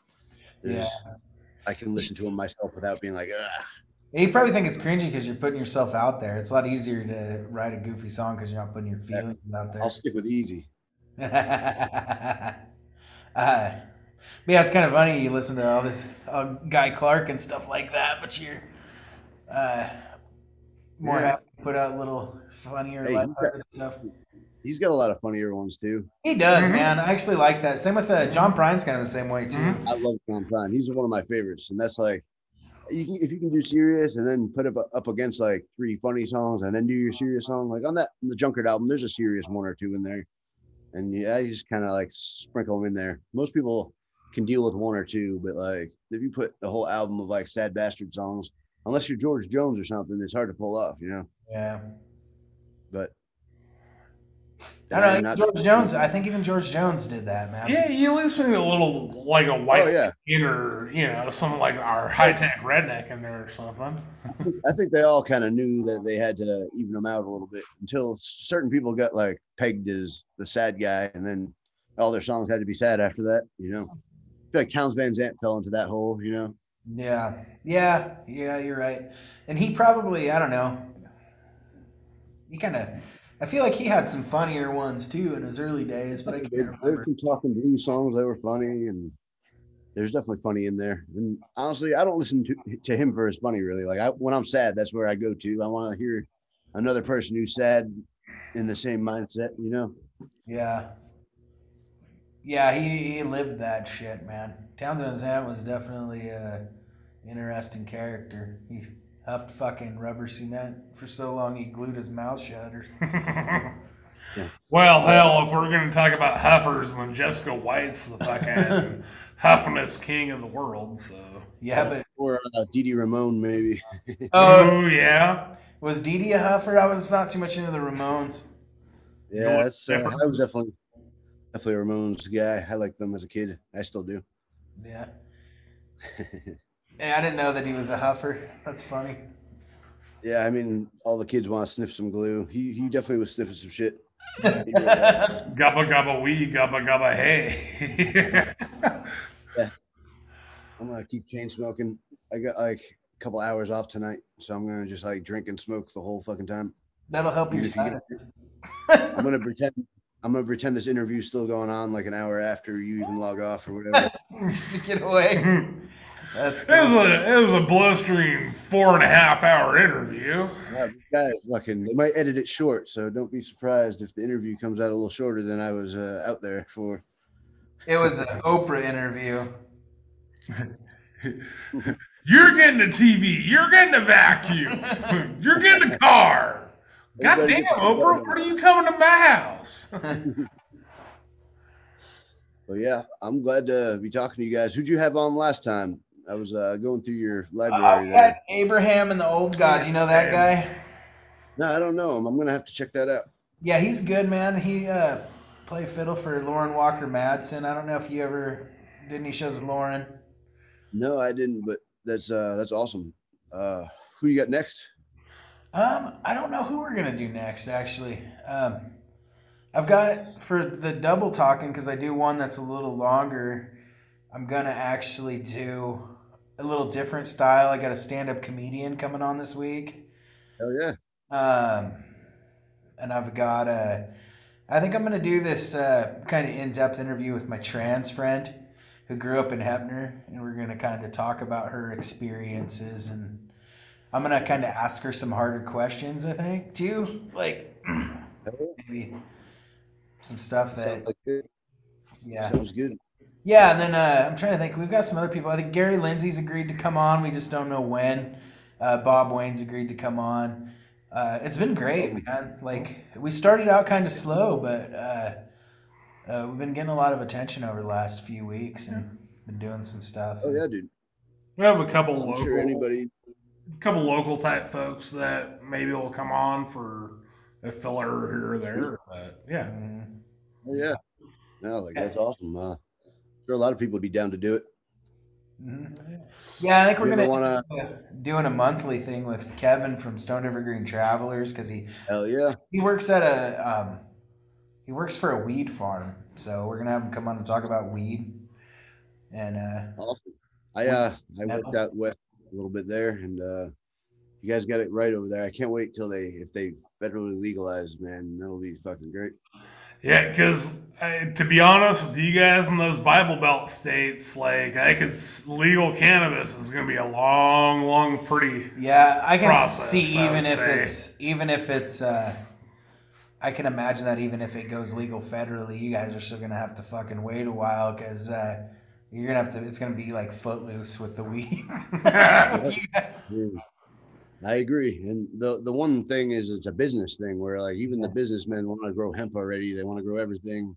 So it's like farmers out here actually just want weed to be legal. And there's a lot of farmers out here. So But at least like, if it's legal federally, maybe you can drive someplace like an Indian reservation might sell it, and you can go get it someplace closer. You know. Yeah, there's a bunch of states that border here that are good, and like I don't know, it's got to happen eventually. Nobody gives a shit. So like, I think it's gonna happen real soon. Yeah. Unless as Joe Biden's running his mouth, which he probably is. Who knows? But I say another 10 to 20 years before know. it's federally legal. I don't think it'll be that long. I think there's gonna be so many states that have it legalized, like Oregon, Washington, the rest of us that do, that people will just be like, why don't you just move to one of those states? Yeah, well, exactly. You're like, they're going to be, well, you can drive over there for a couple hours and, Yeah. Because honestly, when all this shit started happening was like, Portland, Seattle, Denver especially. I know a couple LA, a couple California cities. They're doing a lot of like cannabis tourism where like they take people around to like they load them up on like a senior citizen type bus, and they go around to like different growth sites, couple of dispensaries, kind of like what they used to do with like brewery tours. They're kind of doing the same thing with dispensary and grow op tours.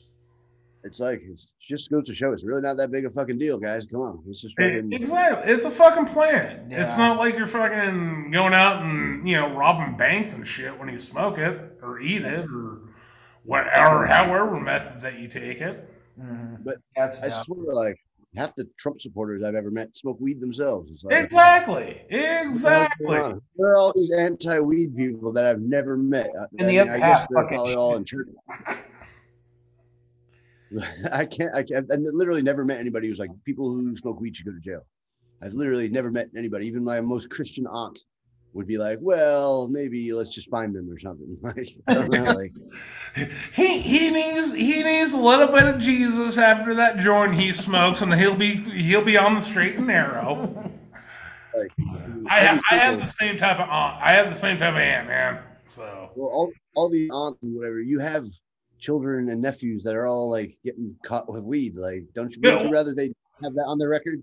Exactly. The same aunt that we're talking about, her son's one of my biggest smoking buddies. So what can you say, la vie, I guess. We have good old fashioned DUIs. They don't have fucking any weed fucking busts. Like, I don't know. It's just ridiculous. Yeah, it's fucking dumb.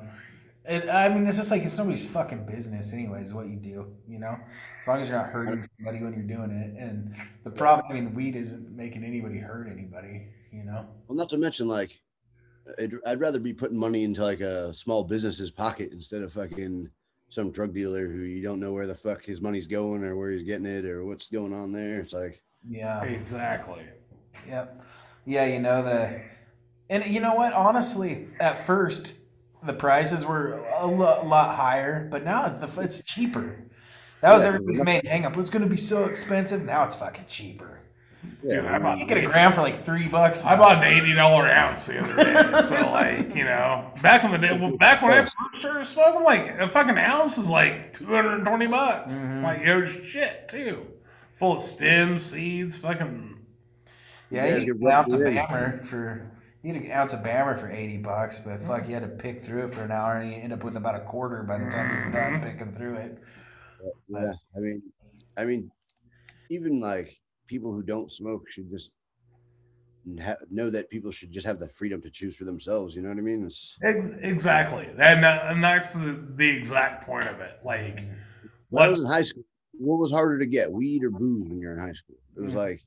You actually had to find somebody with an ID to go fucking buy it for you, and they'd have to put themselves on the line to go do that. So that would be hard to get. The weed, it was just like, some weird guy, and he'd give you weed. He didn't ask any questions. Like, that's kind of the shitty thing. Like, we were the exact opposite. It was way easier to find somebody to go down and buy us a couple of cases of beer than it was for to go over to somebody's house and sell us an eighth or a quarter of weed. That was because weed was viewed like meth around here. No, exactly. We're a small, very rural Christian town. Yeah. Weed was just, if you were a weed smoker, you were just like a crackhead. Christian Christian on Sunday, and whiskey slamming on Saturday down at the Elks Club. It's like maybe hop in your car after and drive home or whatever. And no, exactly. They fucking get in their car, drive home, drive 20 miles out in the country, and fucking put other people in danger because their spouse is probably giving them roadhead the whole fucking way out there or something.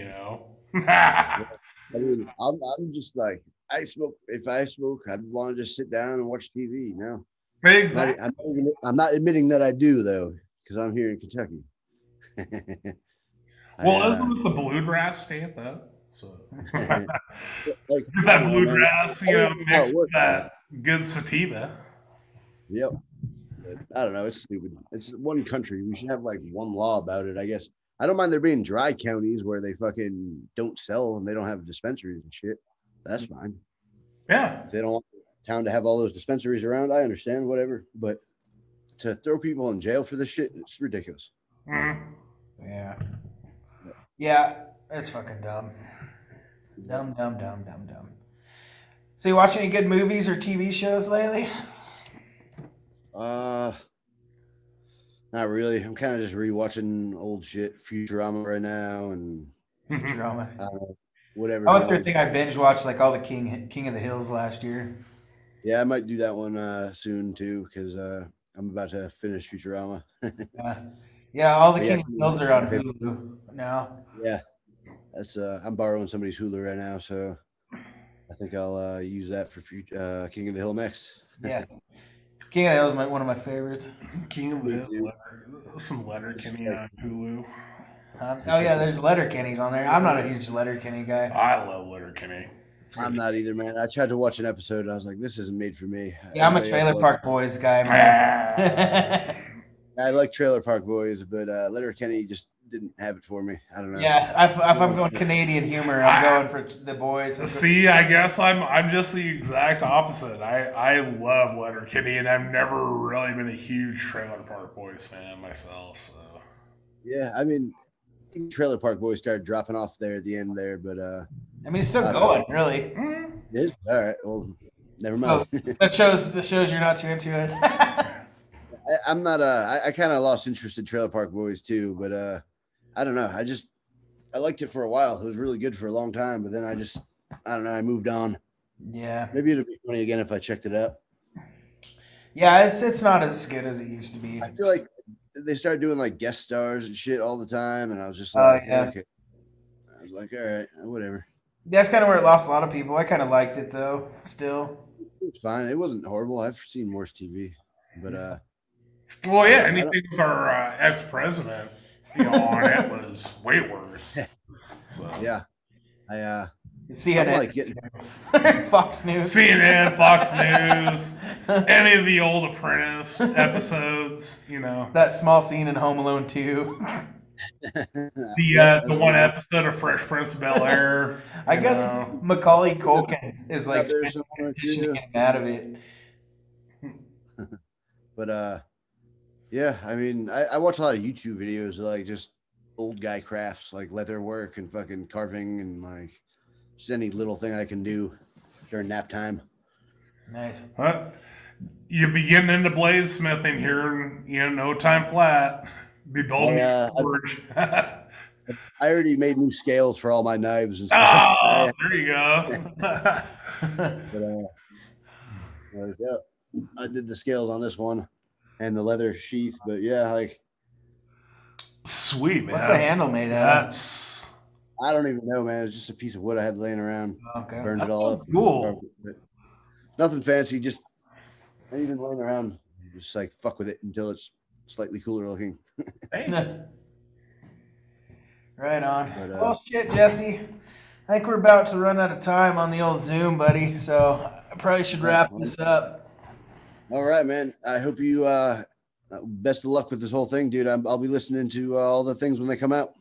Yeah, man. Appreciate you coming on. It was good to see you. It's been a long time, man. And I know, dude. It's good catching up. I was really happy to hear some music from you too, man. Like we were actually about a week before you popped up with the new Junkard stuff. We were talking about you on the episode because we did like a whole episode about how like the original Dog Water and the music that influenced it and stuff, because their format's changed a little bit nowadays because we just can't do things like we used to.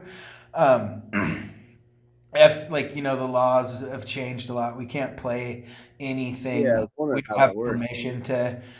We just really can't play anything that we don't have permission to play anymore. We used to play like whatever we wanted and nobody cared.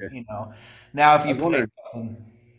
Because when I went to put this shit on DistroKid or whatever, you could pay more and have it so they check YouTube for your shit and make sure nobody's playing it on there. And like, I didn't click that because I'm not paying any extra money, Yeah. But I wonder if anybody ever did click that, they might kick back your shit. I know there was a podcast called It Burns When I Pee, and they were having problems playing Urban Pioneers.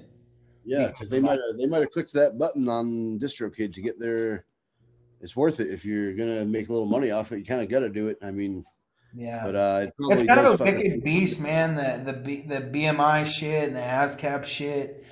It's You have to be like one of them, and I had to be BMI or whatever. I hate it. It sucks. It's like, what the fuck is this? I like unions. This is a weird union. It's not You're for like, me, man. I've never put any of my shit on there, and I probably should. I'm getting to the point where I've been thinking about it, but my thing is, I don't fucking like how they treat venues. They tend to suck the dick of bigger venues, and then they just pirate the shit out of the little ones. You know, like I know that's what I remember. That's why I was like had to choose between ASCAP and BMI, and I remember ASCAP would come to our local venue and they'd put a plant in the audience, and if you covered a goddamn Slayer song or whatever, they'd fucking tattle on you, and then the bar would get a fucking strike or whatever. And I don't know, man. I was like, well, fuck ASCAP. Then BMI probably does the same exact shit, just as bad. They do, and I think it's funny because BMI is the strong one over here. So I wonder if it's just a little more where you're at in the country. That's why I chose BMI, and I'm like, this one sucks too. But yeah, it's like a weird. Every musician already has like a bad taste in their mouth with both of those things. The fucked up thing is it's a local musician usually that they fucking playing in there. So it's like somebody that's supposed to be your homie and looking out for the music venues, and they're fucking rats, you know. Yeah, and exactly. They're probably making a little extra money from them or whatever. It's bullshit. Yeah, they probably get a little bit of money, but at the same time, it's like, who the fuck cares? And I don't know, man. It's the fact of the matter is if they're getting like cover bands, straight up cover bands. If they want to go after like fucking Badfish or whatever, that's fine. But like, yeah. Well, the thing is they don't go after the band; they go after the venue. How come the band doesn't have to pay that shit? Exactly. That's what pisses me off too. The band is making a career and thousands of dollars. What cover bands make is fucking stupid, and they don't have to pay a dime to cover other people's shit. Exactly. But as long as they're not cutting albums, they don't need to. But the venues are paying out the ass to have that shit. It fucking irritates me. I wish like a good one would come along and just piss them all off. But they've been there so long. They're like the big government of fucking music. I know. Well, it's so bad that even if you're going to start your own publishing company, you've got to go through one of them, you know? So. Yep. And I mean, I'm bad at all the whole internet thing anyway, but like I was always wondering about that. Like if I play one of my own songs on YouTube, on my YouTube channel, is it going to kick back at me and be like, nope, you're fucked? No, but if you play one of your songs live at a venue, they want the venue to pay them for it. Sweet, nice. Yeah. That's how it was explained to me. I feel real bad for the bar owners right now. I mean, the bands obviously I obviously have fucking a lot of feelings for them, man, because I can feel. I mean, if I was still touring when this shit went down, I don't even know what I'd be doing. I'd be like, I'd be fucked. But the bars too, it's like there's going to be a whole different landscape to even try to book through now. It's going to be, you're going to go through your list and it's going to be like, nope, all these bars are closed and I have to start over. And fucking anybody who's booking shows right now is probably crossing fucking names off their list every fucking 5 seconds. Yeah, dude, it's going to be survival of the fittest, man. It looks like things are starting to open back up, so, you know, I'm trying to be optimistic, but I don't think I've personally seen any venues that I like and work with have to close their doors yet, but Jesus Christ, man, none of them are doing well, you know? Yep. I don't think anybody's doing well. Yeah, but I'll tell you, the live music venues. Yeah, the live music venues. You know, honestly, it hasn't affected me financially, but since now that I'm essential, man, I've been fine. You know, I've been through harder shit myself. You know, and I've been like homeless on paper since I was like before I dropped out of high school. So it's like, yeah. Like I didn't get any stimulus check. They're like, nah, you don't need shit. You don't need shit because you've made this work long enough. Somehow you don't need any money. You didn't have any money. Now you still don't have any money. Everything's the same. Yeah, I gotcha. Well, all right, buddy. I think I'm going to let you go for good. Thanks for coming on, man. No problem, dude. Great to see you. Yeah, let's talk a little bit more about, you know, those other things we're talking about too. Yeah. So that sounds good. All right, later, buddy. Later, man. I got a rash in Nashville, I got fleas in New Orleans. Spent some time in Caroline, got ticks up to my knees. I had parasites in my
on my ass, can't help but pick and squeeze and scratch, and it pops and gets infected and turns on into staph.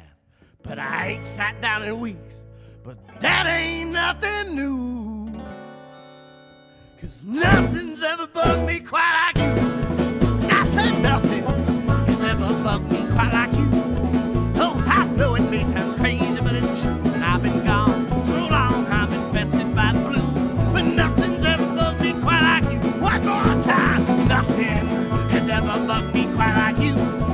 Oh, I know it may sound crazy, but it's true. And I've been gone so long, I'm infested by the blues. But nothing's ever bugged me quite like you.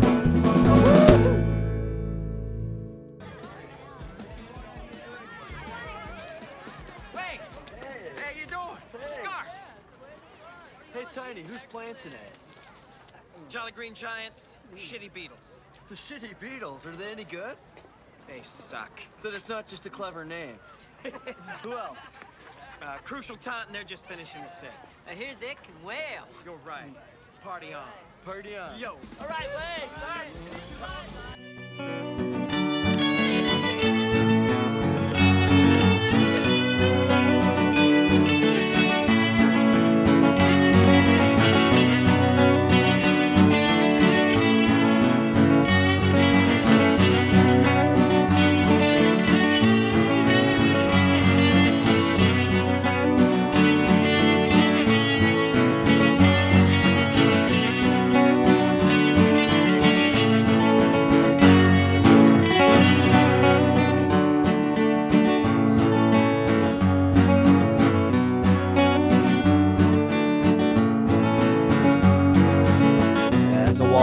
Valley of the shadow of you, I find myself torn down, broken, battered and loose. There was something I could do to get to where I once was.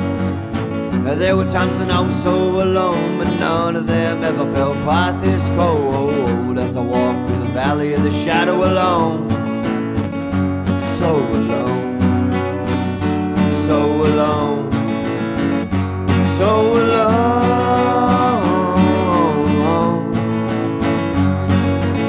I used to run wild, roaming free. Nobody that I wanted to worry had to care for me. It was there I made a home and lonely.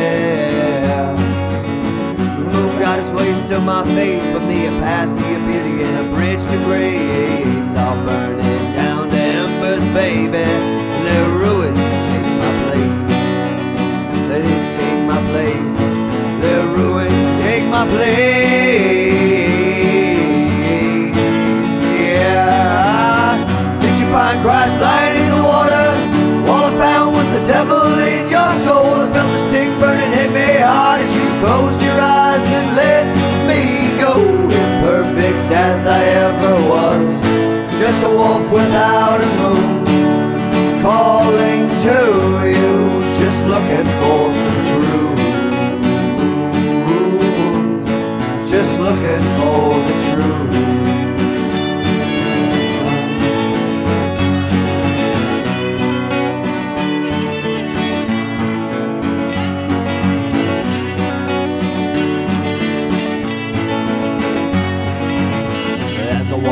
Valley of the shadow of you, I find myself wishing I could be something new, like a better man who ain't no lost and once was. Without this memory so vivid and clear, and all the lost tragedies that I hold dear, maybe then I'll find a way to find my way to wisdom. Let loose all my fears, let loose my fears, let loose of all my fears. Yeah. Did you find Christ lying in the water? All I found was the devil in your soul. I felt the sting burning, hit me hard as you closed your eyes and let me go. Imperfect as I ever was, just a wolf without a moon, moving through you, just looking for some truth, just looking for some truth. Just looking for some truth. Just looking for the truth.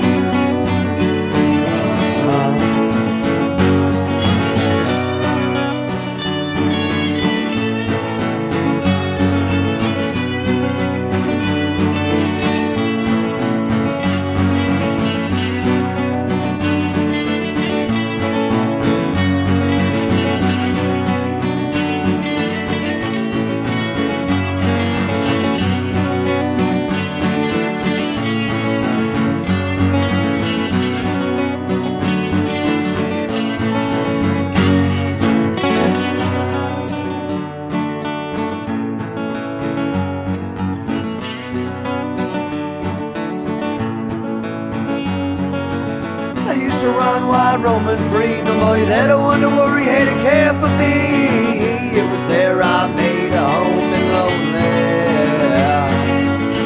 Moon goddess, will you still my faith? Put me a path to your beauty and a bridge to grace. I'll burn you down to embers, baby, and let ruin take my place. Let it take my place. Let ruin take my place.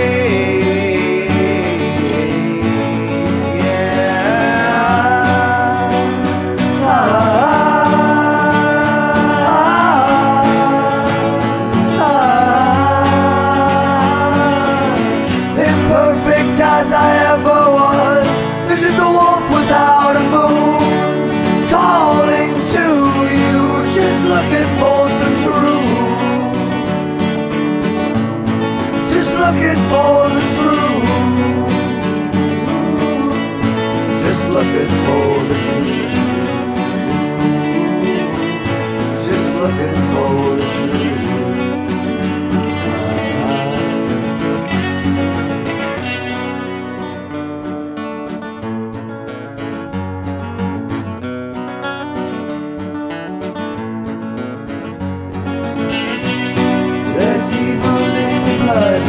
Makes you wicked for a lifetime. It's playing tricks on my mind, cause you're making love to me. There's evil in your bloodline. Makes you wicked for a lifetime. It's playing tricks on my mind, cause you're making love to me. There's evil in your bloodline.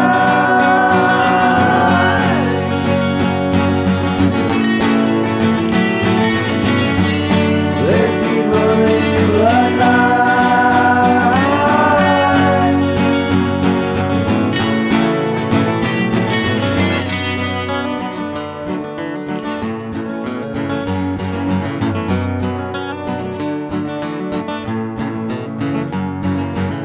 As I walk through the valley of the shadow of you, I find myself torn down, broken, battered, and blue. Wish there was something I could do to get to where I once was. There were times when I was so alone, but none of them ever felt quite this cold. As I walk through the valley of the shadow alone, so alone, so alone, so alone, so alone, so alone.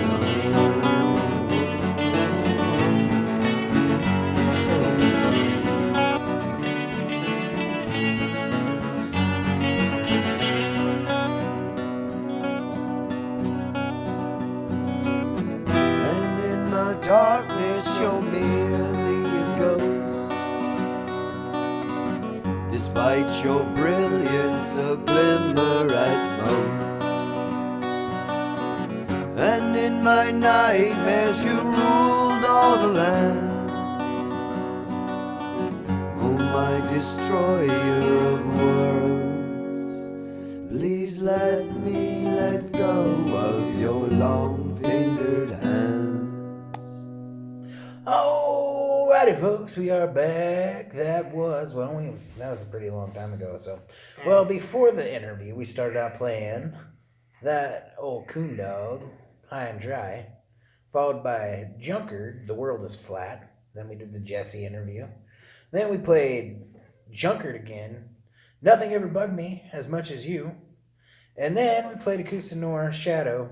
And now here we are, back again. So, here we are, back again. I want to kick this segment off, telling you about and getting your thoughts about a news article I read today. If you can call it news, it's on a news site that we both really don't care for, but given the content, I will go ahead and cover this. So, Hank 3's son is putting an album out. Hank 3 actually has a son? Yeah, you ever never heard that story? No. We used to talk about this all the time. I think he probably smoked that brain cell away. Yeah, probably. But Hank 3... drank it, or fucking the ex-wife fucking kid put it away. Hank 3 actually decided to do country music because he had child support to pay. Well, just like his dad. So today, I came across this story. I'm looking it up. Hank Williams' lineage continues with Hank III's son, which he's just calling himself 4, I guess. There's no Hank in it, he's just calling himself 4. It's a picture of him.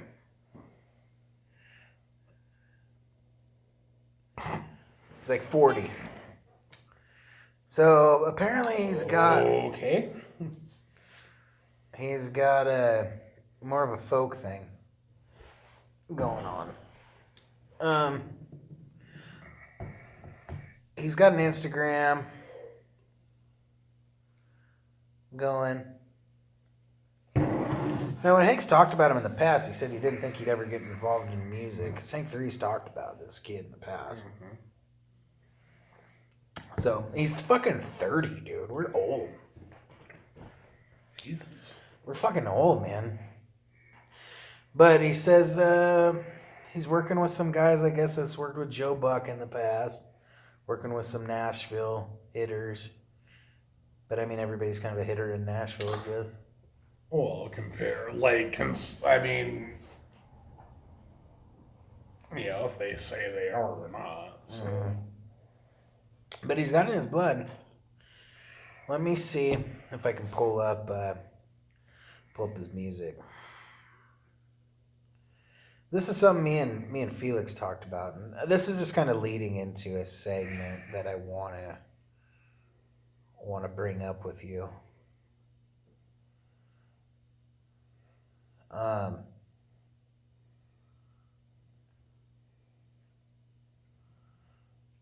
So, Jesus Christ, wrong one. What in the fuck?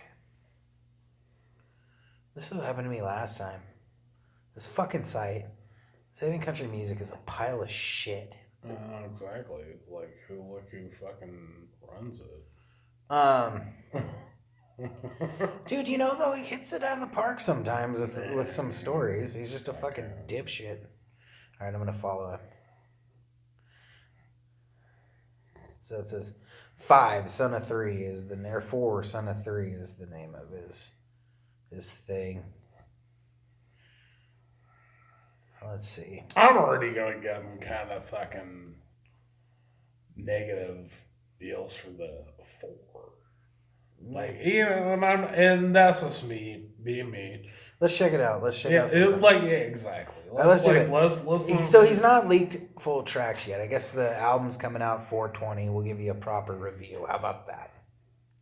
I was like, we got a pretty big 420 show coming up. I don't know if we're going to be able to.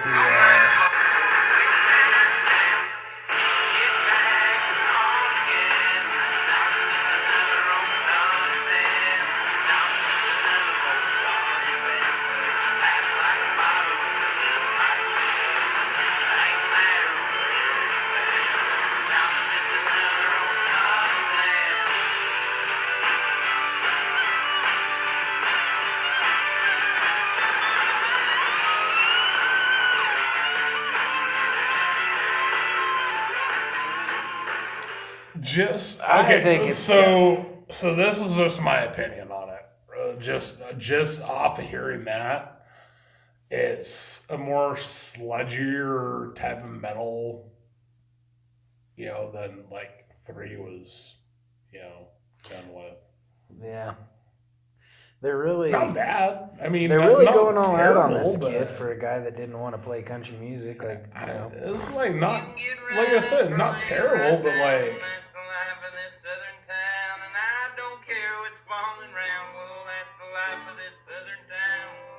So boy, stand your ground. You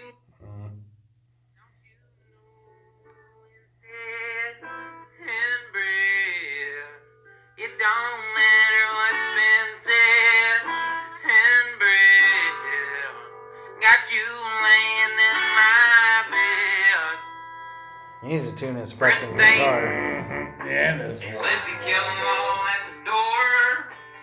Hoping that to be no more. that tin can still that score. He just didn't seem to care anymore. Well, it don't change. These ain't dreams. I think if he leaves the playing to other people, he's not so bad. It blooms and it schemes. 'Cause when you're faced that awful chore. So here's how I see this. So this is just my opinion on just that, and this is like kind of coming from that last sound too. Your great grandfather was a very influential nasally singing country musician. It's something that you shouldn't go after. Like, I don't think he has the voice for it. Here's what I'm saying. Yeah, I think that's just me. I think he's got potential. Yeah, and there is. But here's the thing. We'll see what the album sounds like. Mm-hmm. But I'll tell you right now, the album's going to sound a million times better than his live sound because I don't think he can play worth a shit. I mean, I think Shelton's went on record saying that he was never really into music all that much. So it seems to me like he's a kid. I shouldn't say kid because I think the article said he was 30.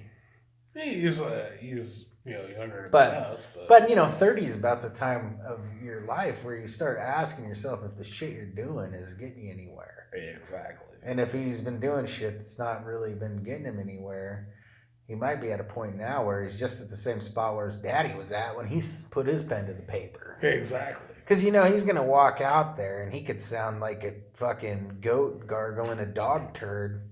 And just with his name, he's going to draw $1,500 a show. Man, there's going to be three fans that are going to be, completely trying to go out there. I think Shelton's fingerprints are all over that sound of that little piece we heard. Mm-hmm. That sounds like something Hank 3 would produce and record. Kind of interesting. He had a picture of him and Joe Buck on the page. So I wonder if Shelton and Joe Buck have patched things up a bit. Hopefully they have. And the thing is, like, with all, like, the negativity and everything like that with, like, the last, like, probably 10, 20 years. Man, more than that. Less than that. Probably about 10. Yeah. Life's short. A lot of that's probably financial type of things. I think it's egos. And there you go. I think you hit the nail on the head there, too. Egos, different, too many, not to make this sound like a racial thing, but like, too many cheese, not enough Indians in the tribe. Just kind of a simple way to put that. Yeah. There's not, too many leaders, not enough, I shouldn't say followers, but like people everybody that thinks they should be the star of the band. Exactly, and that I think that is the absolute nail, right on the head right there. Too many leaders and not enough followers. But yeah, I mean, too many front man. But I think this guy might be kind of at a point in his life where he's not real happy with where his life has taken him, and maybe he's wanting to try something new. And I think I mean, I don't know, judging by like the pictures being taken of him in his granddaddy's suits and the quality of the pictures being taken, that somebody someplace is really trying to push him, and I'm not sure that's a good idea. I'm not saying that he doesn't have it. He's got it in his blood, and he's got potential. I can hear it, but I don't know if they should push him so fast. Especially if they're trying to push him into wearing like Hiram's like good, like suits. I mean that's kind of just that was. I don't give a fuck about him wearing his grandpa's suits, but I give a fuck about like the amount of time and energy and money And well, true, because that's being sunk into the promotion of him. Mainly, and it's not so much that I'm like, it's not so much that I'm like, hey, this kid isn't going to make it. He's not going to be shit. He's riding his daddy's coattails. I'm not saying that at all, but I'm saying that he's going to have a better shot if you kind of just let him figure it out, you know? If he comes up with his own type of deal. Well, yeah, and I think... Instead of trying to find a niche. He's trying to, like, go into that niche. Yeah, I mean, and then there's the pictures of him holding the 4 up. It's kind of... It's a bit much, I think. I think that, I think the kid's got the potential to be something. I think he's got a good voice. And I think he might be a good songwriter. But, you know, I think he needs to figure out his own path before he utilizes that family name and family resources to boost him up, because if he boosts himself up too quick, I think he's going to end up being a fucking joke. Kind of like Shelton.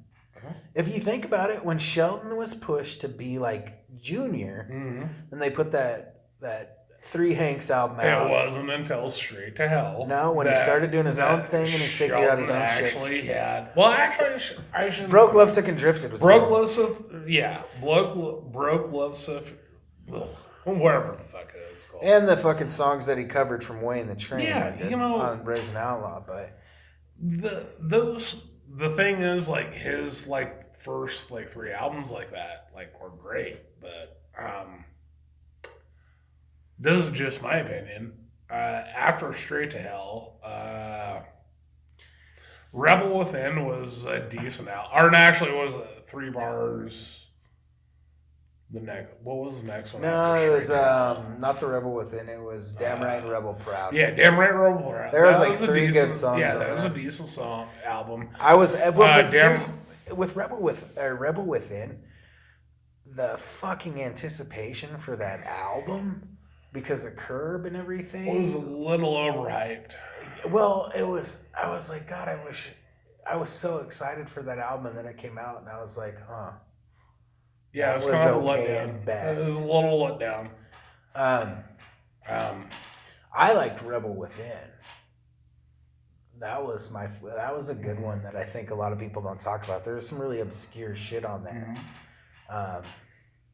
You know, and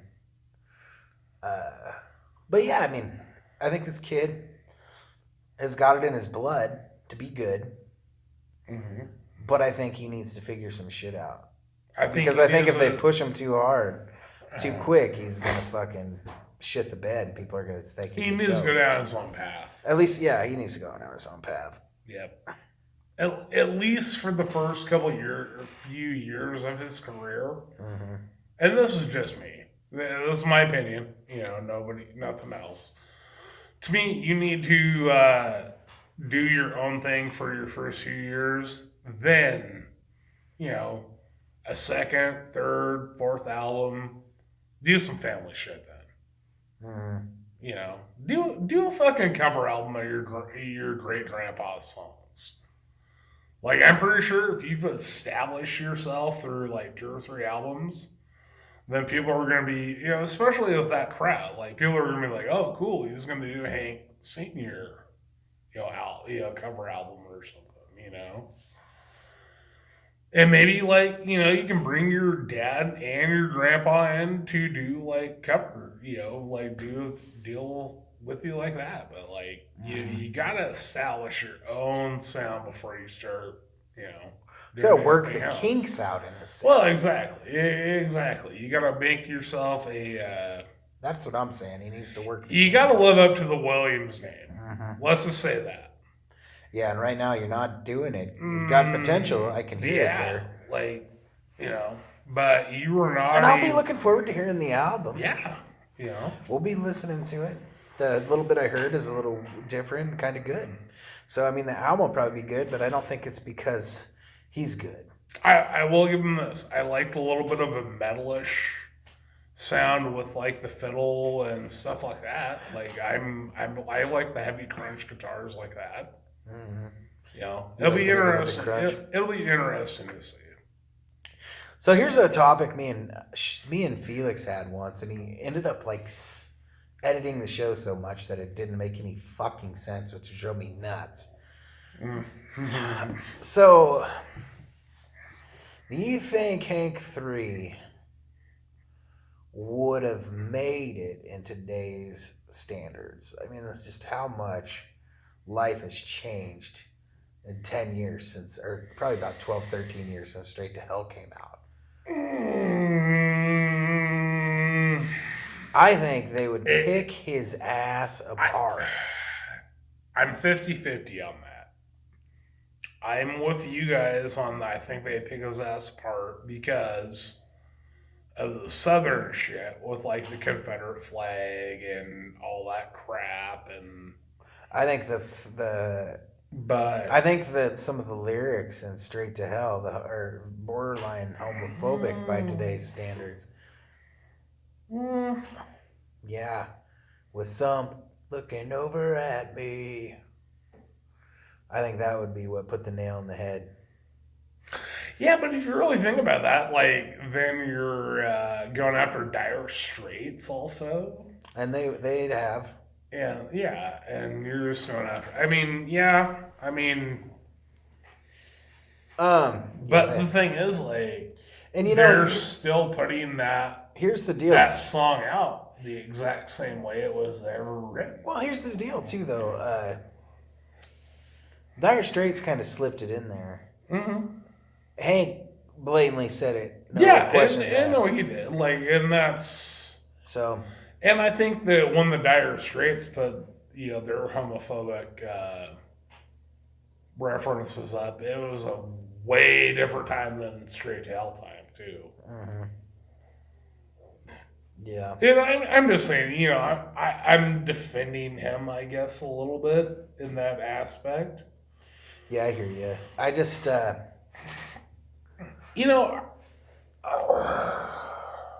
be careful what you say. I know. I'm trying. We got actually some potential sponsors. No, I know. So.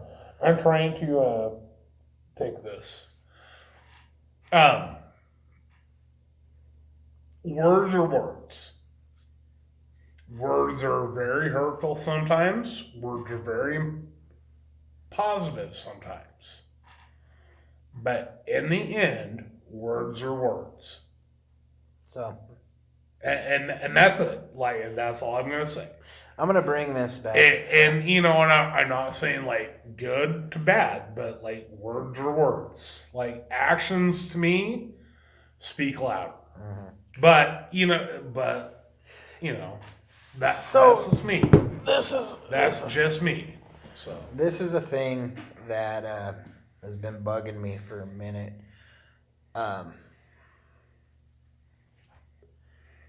I think cancel culture is one of the least productive things to ever happen to art in general. There's literally a generation of musicians and artists that fought to get rid of cancel culture. And now we're back here 30 years later asking for it back. Mm-hmm. I'm seeing artists and musicians asking for that back. And I think it's dangerous. I think it's a dangerous road to be on. I think it's stupid. I think it's a slippery slope. It is. Now I get, here's my thought process on it though. I get that times are changing and we should stop saying the shit we used to say. It should be less acceptable to say whatever you want to say whenever you want to say it. But I think we can keep that mentality. Cut out the slurs, cut out and cut out the homophobic shit. Bullshit. Well, yes, cut out the fucking racist shit. Yeah, the racist, sexist, homophobic, all that bullshit. and not completely lose our shit when we hear those words every once in a while. We don't have to cancel Eminem. We don't have to cancel things because these things had this on there. You know, and then it's just, but there's like two sides to it too, because it's so funny. Like everybody this week, here's a good topic. This is what we should have started out with. Everybody's losing their shit over these Dr. Seuss books. Fuck. Okay, so check this out. Jesus Christ almighty. Most of these people that are losing their shit over these Dr. Seuss books, it's not like they're canceling Green Eggs and Ham. They're canceling, and so I read a post this week, and it made a lot of sense. Hold on, let me talk. So I made us, and this brings it around full force. 90% of the people that are bitching about this have never read these books. Exactly. So ask yourself, I was reading this person's post saying, if you can tell me what books actually got canceled, I will listen to your complaints. I doubt any of you can fucking actually tell me. And I actually asked myself that. I was like, what books are these? Then I asked myself, have I read these books? And I thought myself, it was a really different time back then. Maybe these books are racist by today's standards. And you know what I did? I looked them up, and I'll be damned. They're pretty racist. They're pretty racist, but they're racist. Then again, you go of any Looney Tunes or Disney cartoons of that same era, and there's the exact same racism. A lot of those have been taken away too, you know. Well, but if you know the Christmas Story, the end of the Christmas Story, we're at the Chinese food restaurant. It's that kind of racism. There's a lot of the same shit, you know. You know, I'm sorry. Okay, now I'm not condoning it whatsoever at all. He made racist cartoons. He drew some racist cartoons. He drew those in the fucking 40s. Yeah. You know what else we were doing in the 40s? We were putting Japanese, German, and Italian Americans into internment camps also. Yeah. Okay, and that's not anywhere near it, but like, let's just say, like, we were doing a lot of fucked up shit during that time. We're in a very different time frame. Exactly. We were fucking fighting wars against these people and killing. If you look at most of his book titles, if you look at like the actual meaning of the book, they were teaching kids right from wrong. Mm-hmm. Well, they're not trying to cancel those books. Like the thing is I see all these dipshits. And they're saying, a lot of these people are like, oh, they're going to cancel Dr. Seuss. No, they're trying to get rid of like 6 books that are very obscure. They're the obscured old books. And it was the choice of his own family. If you actually look back, Seuss taught us the difference between capitalism and communism. The bigger, better, better look. The sneeze and the snooze. You know, the sneeze with their thingamajig, frigadoos that could, shoot things longer. It was basically the Cold War. Yeah. It was them explaining the Cold War to like young kids. Yeah. Dr. Seuss had a lot of good things to offer. And to me, and I'm sorry, and if people are upset at me for saying this, I've always been a Dr. Seuss supporter.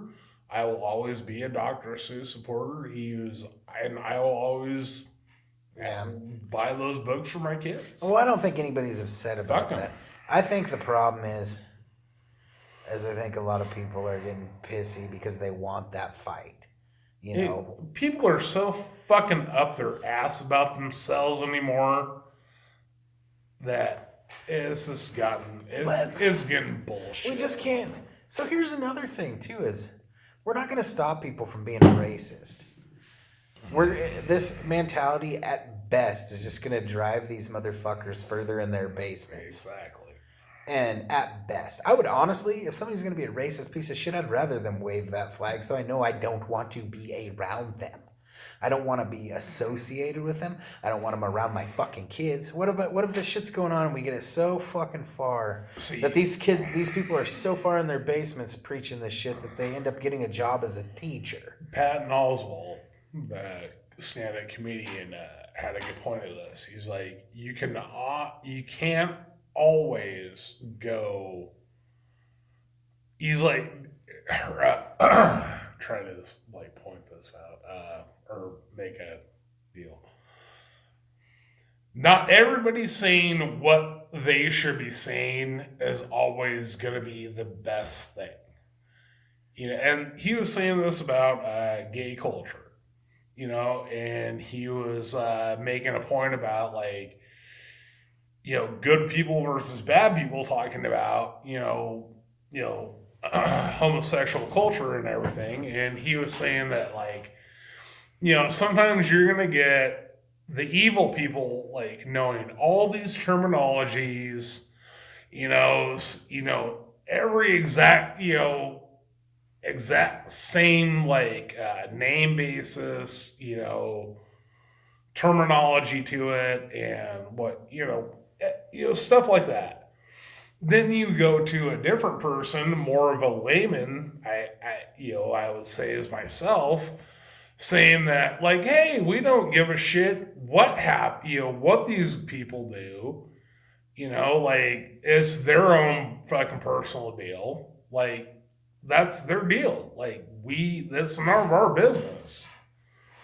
And you know what I'm saying. Yeah, I mean, you know what I'm trying to get here. It's like you can't always like. Sometimes the guy like not using every like pronoun and cis culture type deal. Like sometimes that guy is not going to always be politically correct. But listen to what he's saying. Instead of this person that's always politically correct, saying like, well, I don't believe in this, but this is what I believe in. If you have a guy like me that's saying like, I don't give a shit who gets fucking married or, what happens or, type of deal like that. Listen to what the meaning in their heart is saying, not what the words are saying. Yeah, I think though you kind of like you understand what I'm getting at. I think it's time people really stop though with. I think if you're somebody like that, like you're saying, you need to know. It's like time to stop. You need to know like the terminology and shit. Well, and it's time to stop saying stupid shit. Well, exactly. It's just past. It's just time to stop saying that shit. It's time to stop. It's time to support these people and realize that time is over, and that even though in the late 90s, early 2000s when we were saying shit, that was kind of off color. I said shit fucking 10 years ago that I'm embarrassed about. Yeah. I did shit 15 years ago that I'm embarrassed about. Yeah, but that I feel bad about. Yeah. But,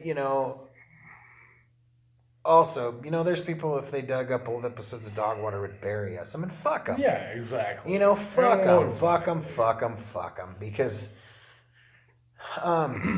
you can't, I don't know. I'm getting sick of this. You can't leave past expressions to a person. Yeah, people change. Yeah, like people evolve. Evolution. Yeah. It happens in the world, it happens in your mind, it happens in people. And that's why you can't go around just deleting everything that has something. Cancel culture can't.